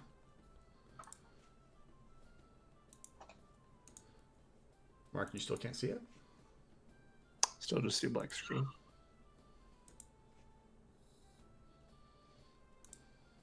Yeah. Oh, you know what? I see that you guys are. You have like a little sink looking thing. Oh, okay. Are you? I can see it now. Yeah. Here, I think I fixed it. Oh, I see now. Oh my.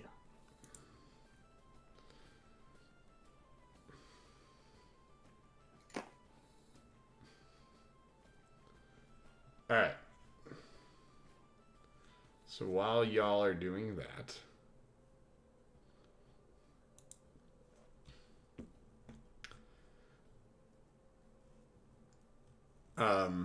what's everyone's passive perception, real quick? Sorry.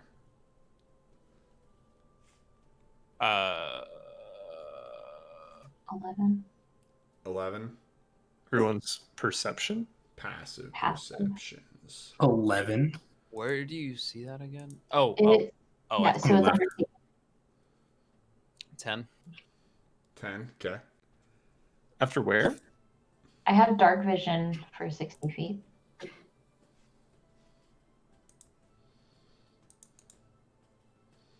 Make sure I've got that on your person.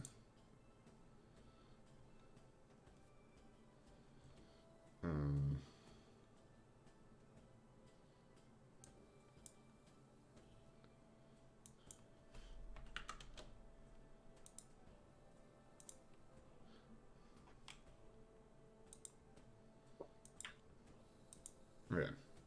There. That should help you, Rinaldi. Alrighty. So you all, as you're walking around,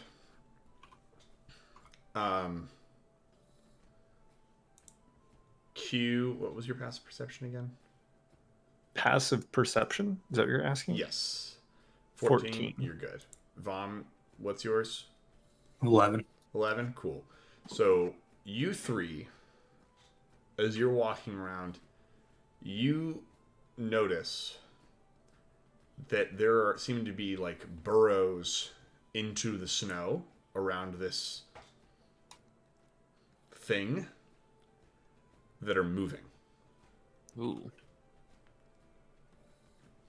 And wow.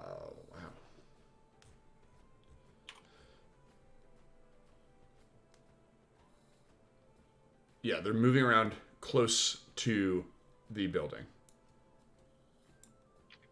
What building? Not building. The big cephalopod creature thing in front of you. I'm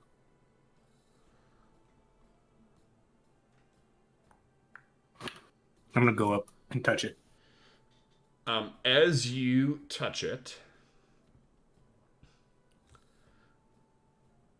blah blah.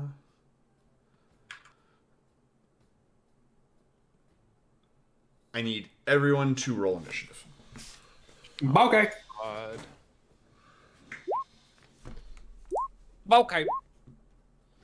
I'm so good at rolling initiative, guys. Oh, did I not put up the initiative tracker? Oh, there it is. Yeah, that guy's gone. That one's gone. And then I need this. Is this the order? This is where you guys all are right now? Like, I'll let you pick where you want to be on the map.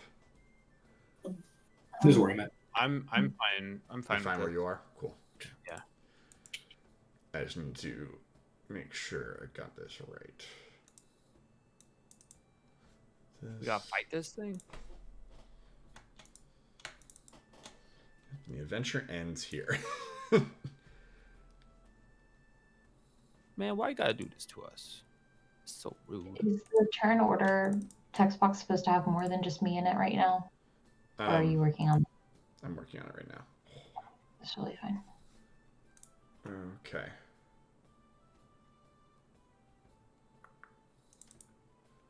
Okay.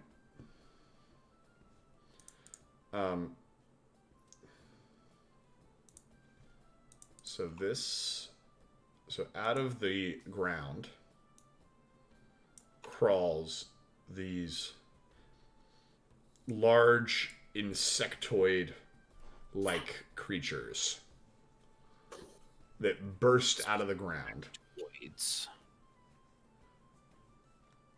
And the first one to move is this big one that is going to lash out its big slimy tentacles at Q.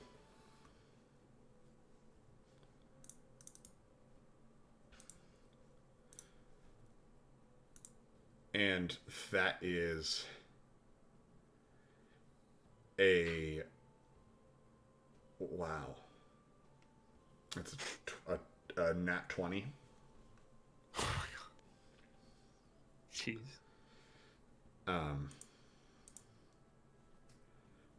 And that will deal 8 poison damage, and you need to do a Constitution saving throw.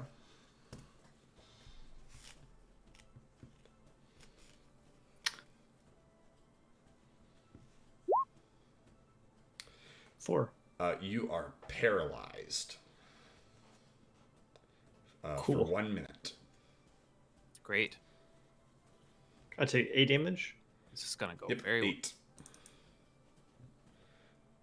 On your turn, you can retry the saving throw. Is your turn now? To try and shake this off. So you can try again. Which Constitution? Yep. Let's go. All right, you Let's managed go. to shake it off. But that did not feel good. This thing is large and creepy and has more teeth and tentacles than you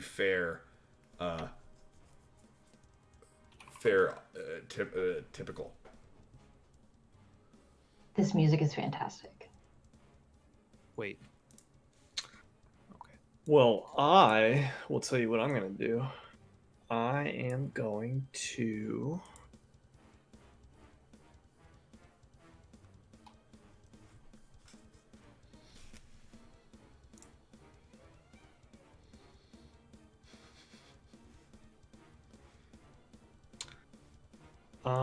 I'm going to turn into a bear. You go bear mode. Shape of a bear. All right. Very good. So we will do that. And then was it an albino brown bear? You Yes. said? Because I was hoping you had mentioned that during the recap, and I'd be like, "Oh man, did they like recast this? Because I could have sworn it was a polar bear." But oh, sorry. okay. All right. Let me. I will scratch with my claws and then bite it. Do it. All right.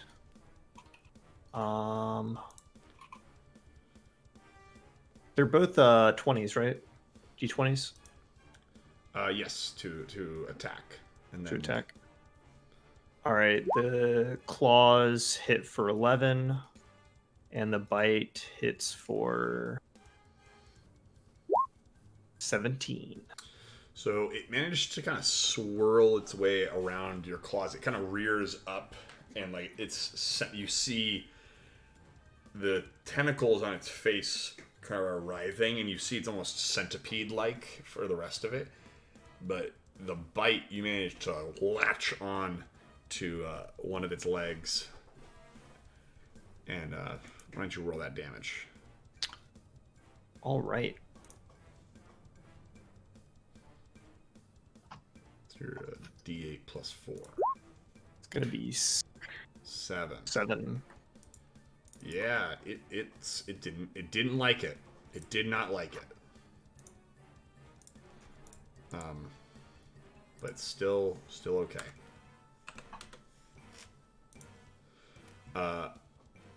You gonna move it all, or just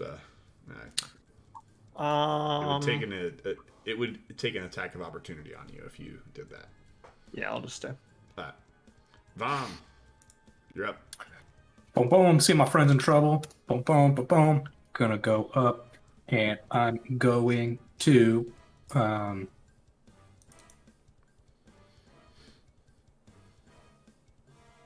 attack.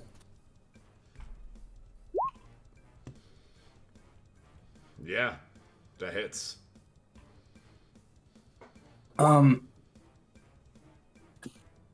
Yes, 6 damage. Do you guys see? Because like when I do it, it rolls both, like the one-handed and the two-handed. Yeah, it's rolling both, but I assume you're going to tell me if you're doing two-handed. But I know you have your shield. Yeah. Yep. So 6. Yep. You kind of crack into it. It's squishy. Like it squishes in on your hammer. And it looks back at you, and you see its big bug eyes. And you notice it smells like death, kind of from its mouth as it kind of. Ew. And now it is the other one's turn, and it will. How far can this thing go? It's got enough. Oh yeah. So this one is going to come up, and it's crawling. It's weaving its way around the tentacles of this nautiloid, and it comes up behind you, Vom, and it is going to first lash out with its tentacles. That is a 26. I believe that hits. Yep. And that's 5 poison damage. And then you make the DC 13 saving throw.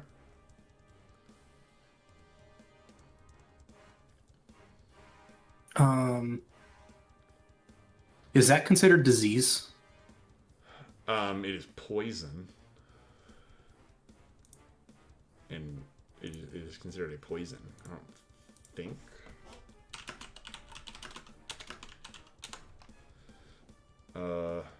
Nope. Disease is not poison. What do I need to roll? Constitution. 13. You succeed. So Damn right. you have a moment, your body shivers, and you shake it off, and it rears back, seeing that you've kind of shaken this off. Tries to bite at you, and that is a 16. For attack? Yes. Oh no, I blocked that shit with my shield. All right. You parry it away. Perrin, you are up. Okay. Okay, so I decide to move back 2 tiles to give myself a little bit of distance because I am still a small boy and not defensive. And then let me check real quick. We'll cast. Man, I don't know. This is so difficult to decide. I'm gonna do the Old Faithful and cast Firebolt on the one that is like this front one. Okay. Got you. So it's a 23. That hits. All right, and I roll for damage. Yep. Poop. So 4. You see its flesh singes a little bit, releasing a smell that you've never quite smelled before. Yeah. But it doesn't seem too phased by it. Yeah, it does not seem okay. Rinaldi, you're up. I would like to enter a rage Oh, please do. for the next 10 rounds. Thank you very much. However, I don't know how to do this. So, do I need to like do anything to initiate the rage? You gotta be like, "Rrr." No. I mean, like technically speaking, like in D&D Beyond. In D&D Beyond, there is a Or something I knew place in your... about. There's like 3 tick boxes, but it should be for 10 rounds. Yeah, it's just because you can do it 3 times a day. That's why it says that. Okay. So you just tick your one, and then... All right. So I want to go into a rage and then use my Warhammer, let out a battle cry. Yep. Okay. So that's +2 because of your rage. 19. Totally hits. Okay. Or wait, is it the... I always forget the rage. It's... I can check it. +2 melee damage. It's to the damage, not to the attack. But it is to Right. the damage. Yes. All right, Yeah. so now roll your damage, and then you'll get the bonus from that. So, did you go two-handed with that, or one-handed? Yeah, two-handed. Two-handed. So, 11 + 2, 13. Nicely done. That does some work. And with that, it actually lets out a bit of a screech. Ooh. And you actually you hear this screech, not like in your ears, but like deep in your head.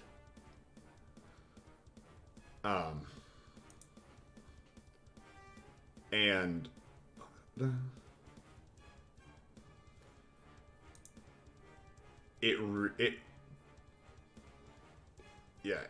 it's mad, and it reaches back out, and it is going for you, Renaldi. Okay. It is doing its thing. Its tentacles are lashing out. It is a 16. 16 damage. Yep, 16. Or no, 16 to hit. 16 to hit against your AC. Wait, okay. Sorry, where is AC? Right next to initiative. Yours is 14. Okay. Yeah. So, So- minus 14. so Do I that need to hits. do anything?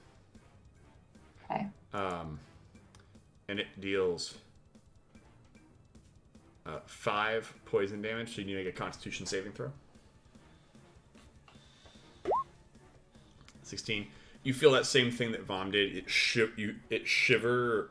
You have like a shivering feeling going through your body as these tentacles kind of like latch onto you for a moment. But you manage to hold on. It's going to try and now lash out and bite against you, but it is unsuccessful in doing so. Q, you are up. All right. I'm gonna bite it again, and then I'm going to scratch with my bear claws. So the bite is gonna hit for 10, and claws are gonna hit 8.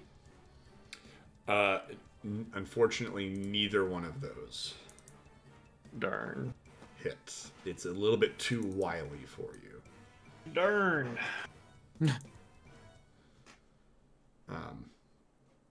So with that, Vom, you are up.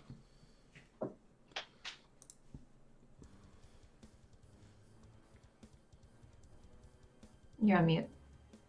The guy that I was attacking, he's pretty hurt. He looks pretty hurt. Well, let's just finish him off. How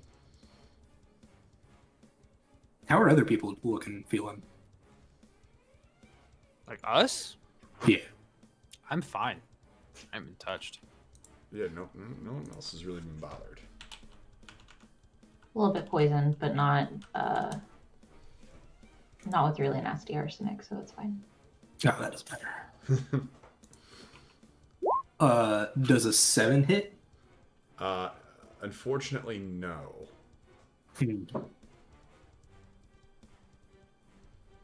No. Definitely not.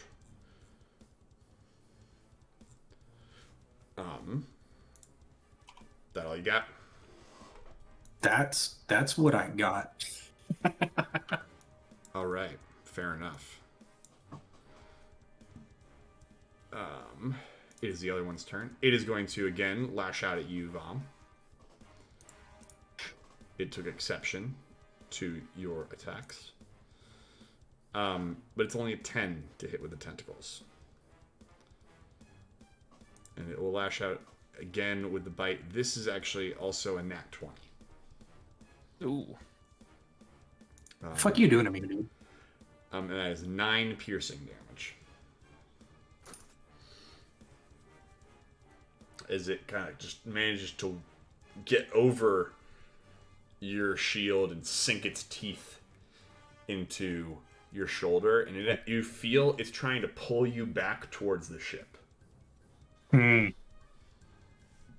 That's not gonna happen.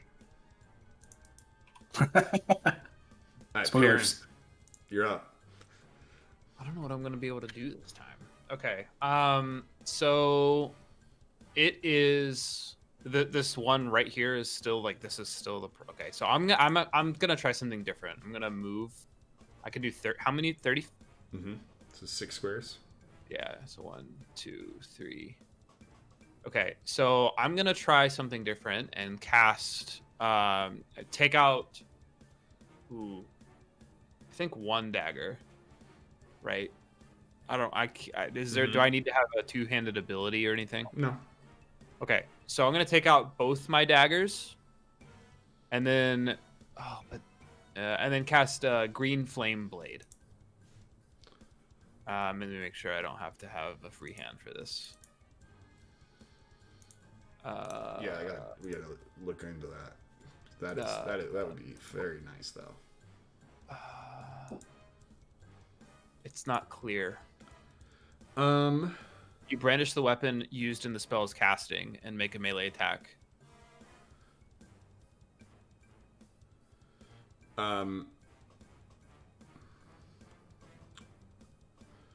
I'd say you can do it to one blade at a time. Okay, so I'm gonna do it to my right blade because I'm right-handed, and then my left blade will just be naked. But I am gonna attack with both.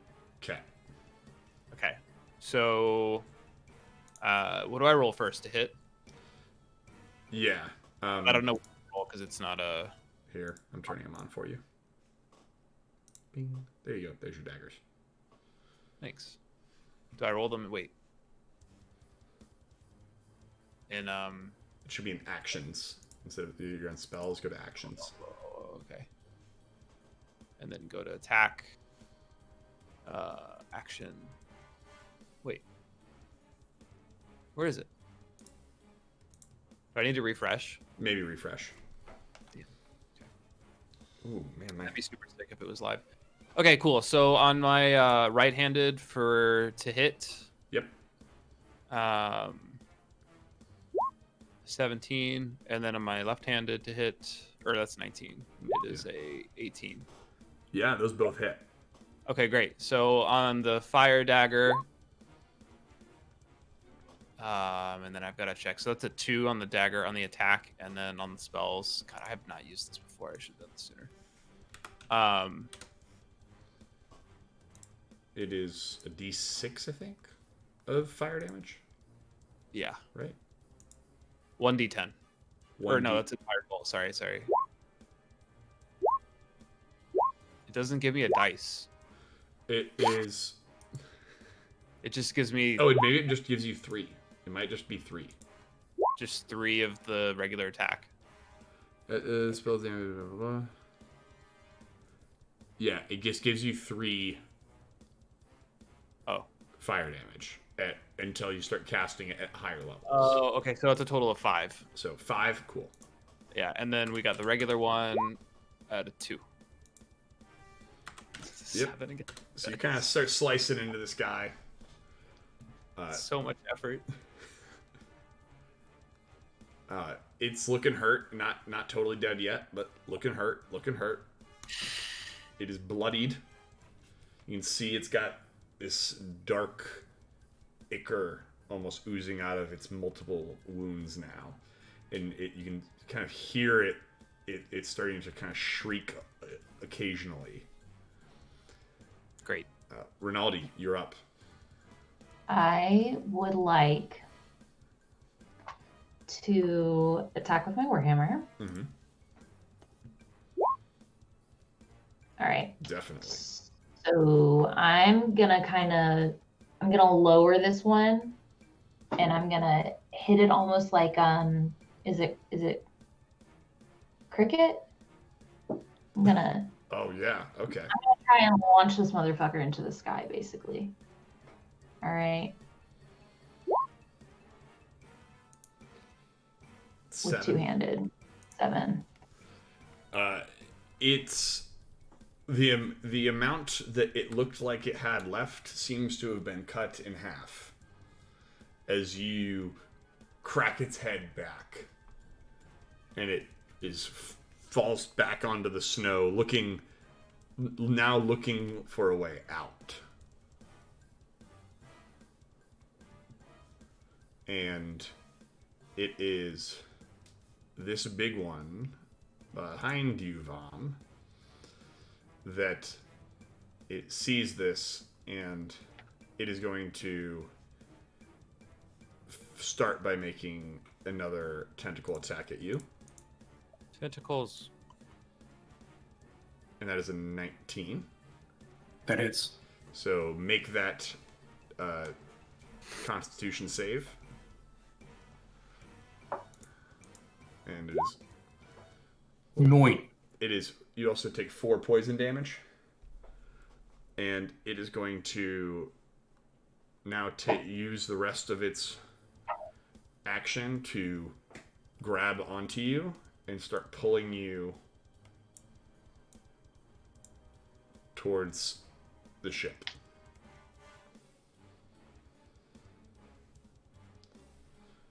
Q, you're up. All right, we're gonna try again. Start with a scratch and end with a bite. Q, use scratch attack. Scratch hits 15. Bite hits 11. So the scratch will get through. All right. Roll it. Scratch is 2d6s plus 4.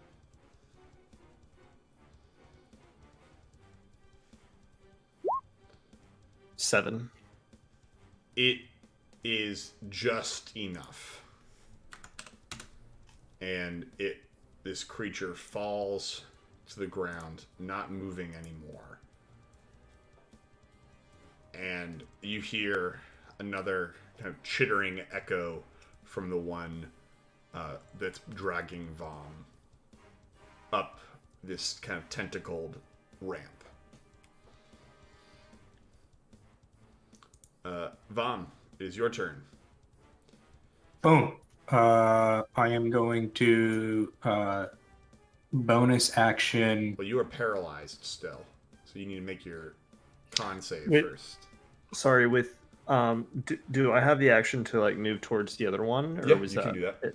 Okay, I want to do that. Yeah, you can make that. Make that. A 6. You're still paralyzed. Can't. Damn.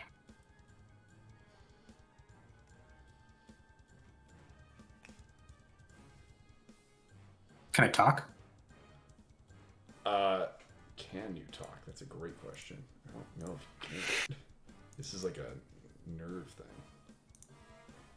What the hell is this thing's sheet again? I lost it. Blah blah blah. Tangled, frozen, can't be paralyzed. Sure.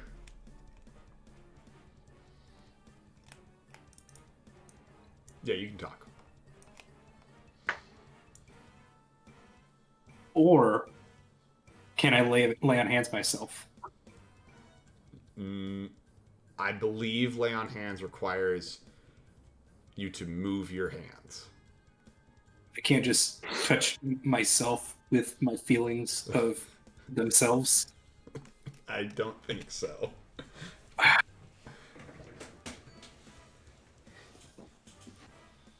All right, whatever. I'll cast Hunter's Mark on this guy because that's just verbal. Okay. I will give that to you. I don't know why that rolled. That didn't need to happen. But... Okay. Yeah, so I don't know what's going on there. All right. Perrin, you're up. I don't even know what to do anymore because I'm not any help. Perrin feels sad. Dude, you're a sorcerer. Do some sorcerer stuff. I've been trying, I've turned one dagger into fire and I've cast bolt. So we're gonna do burning hands. To take my hands out and they sort of begin to kindle and get really red hot. No, Mark, let him go. Mark. What? Okay. I'm just gonna roll this. Hold up. You're Wait. not in range. I'm gonna start I'm with not- that. What do you mean I'm not in range? So burning hands is a dex save, not a attack roll. Okay. And Right in front of me. no, that one's dead. Oh. There's All this one. So if that So- changes your battle plan. Now I'm right there. Okay. I will give it to you that will not set your friends on fire. It won't. It's a cone. In front of me. And they're next to me. Correct? Yep. All right. As I said, I'm gonna give it to you that Thank will be how that works entirely. Okay. Does That is how that works.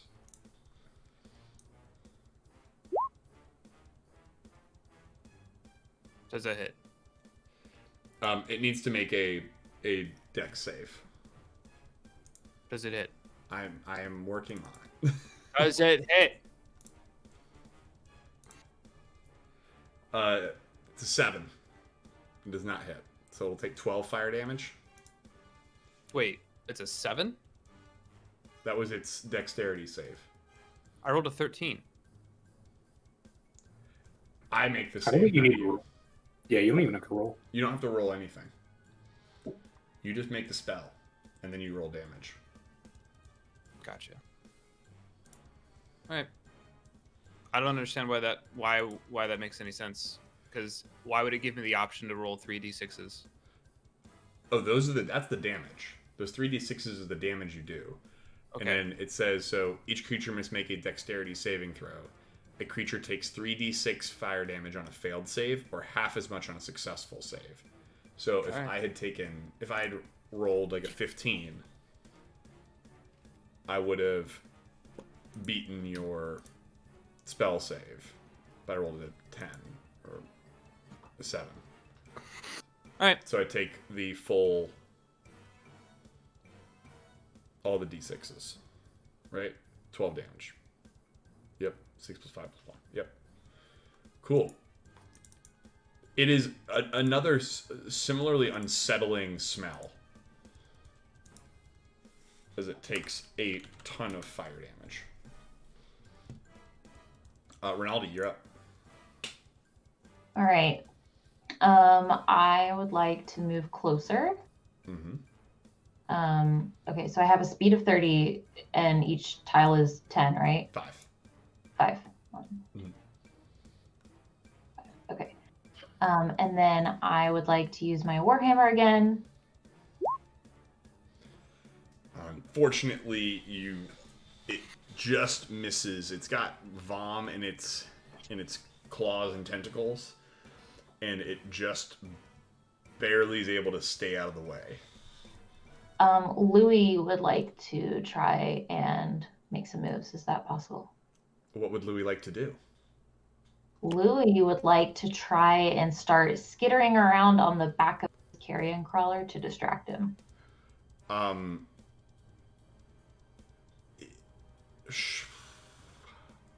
What role would you like to make for that?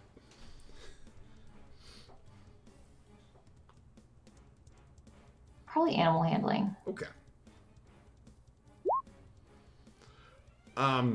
So Louis is entirely on this guy's back, and one of the tentacles is trying to like brush him aside.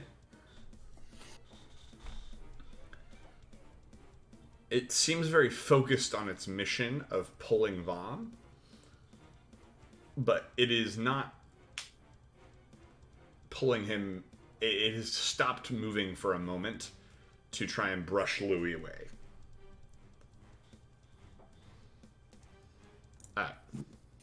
That all? Okay.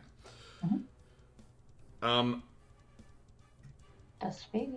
So with that, the crawler is now going to try and pull Vom.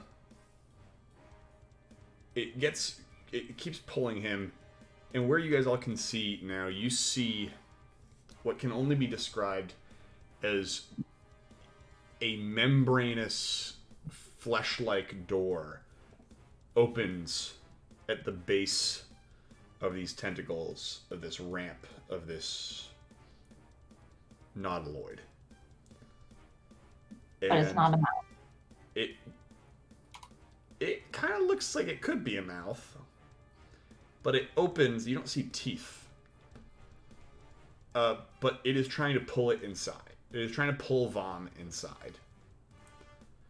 And I will because you are all surrounding it, I'll let each of you make one melee attack against it to try and see if you can knock Vom free. Do we have to roll? Yep, roll. Just roll the attack. Wait, roll the attack, not the hit. Yeah, the hit. Yeah, roll the d20. Can I attempt to escape? Oh my god.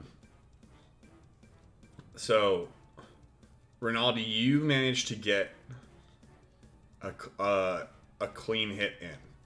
I want you. You can roll damage. Wait. I did.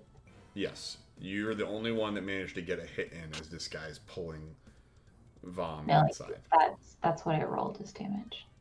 'Cause I thought you said sorry. damage. And you did it two-handed. Yeah. So he's pulling. Oh no, not that.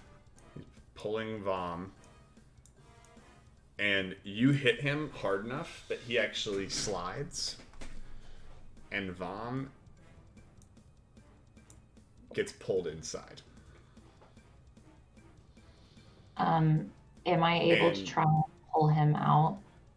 Make a dexterity save to see if you can grab Vom's foot before this hole basically sucks him in.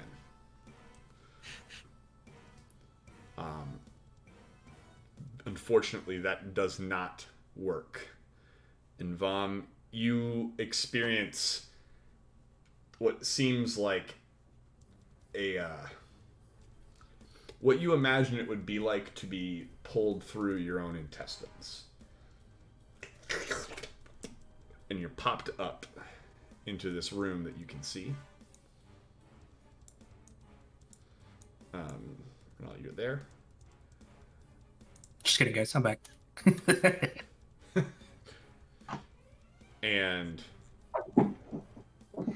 you see some stuff. I do see some stuff. Yeah. Give me 1 second while I mute everybody for like 2 seconds.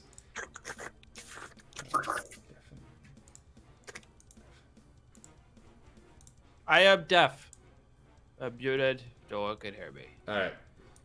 So Sadly, for Paladin, this he deck not is able 5 to be feet heard by his above friends. the valley floor, covered with fresh snow that has come in as you were kind of sucked inside. Mounted to the deck is a ballista pointed out what looks to be a porthole at the back of the deck. There is a double door made out of chitin and iron and is tucked under 2 higher decks, the lower of which has another ballista mounted atop of it.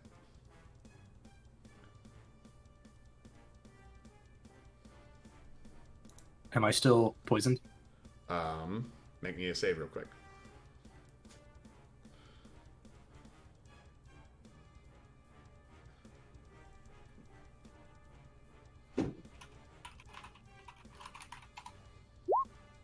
$11.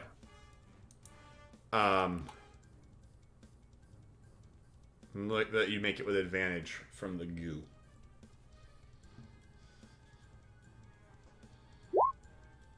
$6. I'll say you're unsteady, but you're Okay. starting to get movement. And it does not look Phyrexian.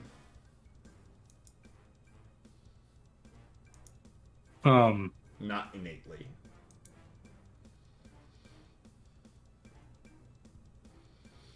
Does this guy spin? This ballista? Yeah. Yes. I'm going to turn it towards the doors. Mm-hmm. And I'm going to crank it. Make me a quick perception.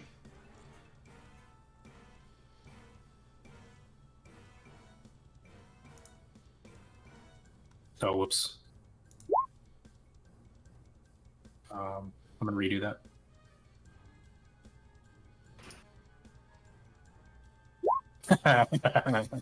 Four. 4. I'm good at this.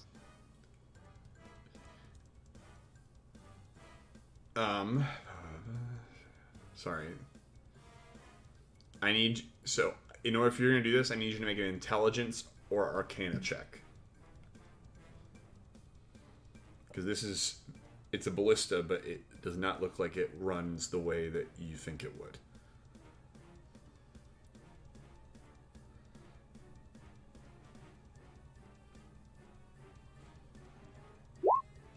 $14.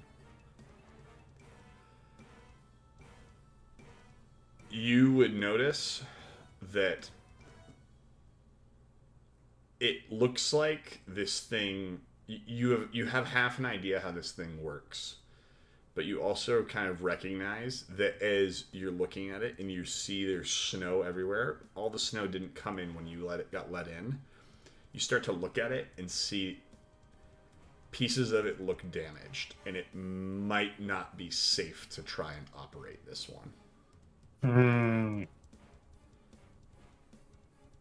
Okay. I'm gonna go open these doors.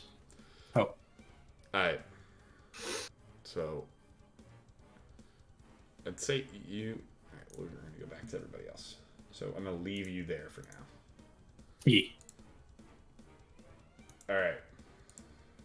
So where we are now, Vom is inside. Okay, sorry. Vom is inside. And you all are facing down this remaining crawler. Great.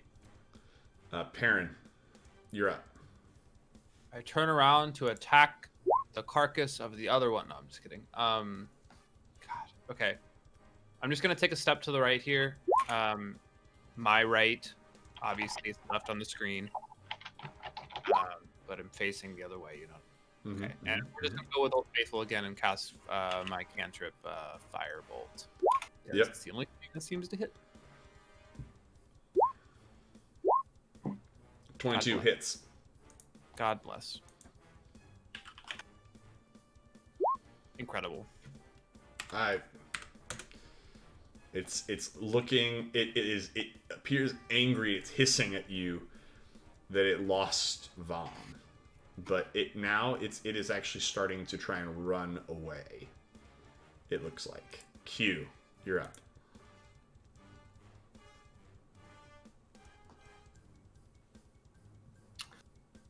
I'm gonna scratch it, and I'm gonna bite. Alright. You gotta run up to it, but yeah. Yeah. Boop boop.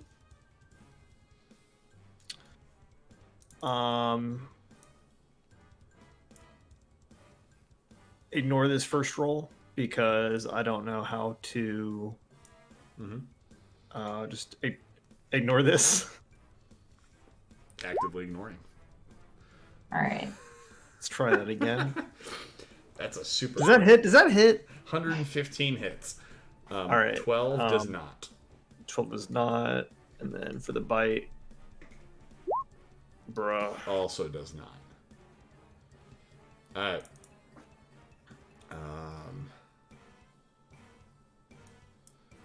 And now we're back to this guy. And he is going to start running away. So I'll let both Q and Rinaldi make another attack of opportunity on it as it turns its back to you. And it's about to dive into the snow. Is there any purpose in killing it if it's trying to get away? Up to you. Is that a nod or are you vibing? I can't. I think he's vibing. Okay. That's Gucci Gang. He's listening to Gucci Gang. Both. All right. I would like to throw a javelin. Cool. See if I can hit it in the back as it leaves. You got it. You hit it. 8 piercing. It is displeased with that. You actually. Q, what do you got? What am I doing? Yeah, are you trying to hit it as it goes? Yeah, All right. I sure am. I'm gonna bite it. Yeah. I'm gonna try to bite it in the ass. Whoa. Yeah. Damn, he did it. Damn. And I 13 do. hits. I'll bite you in the ass. Is it D8? D8 plus 4, is that right? I For the bite? believe so. I think that's right. I X'd out Bite on my is a bear. D8 plus 4, yes.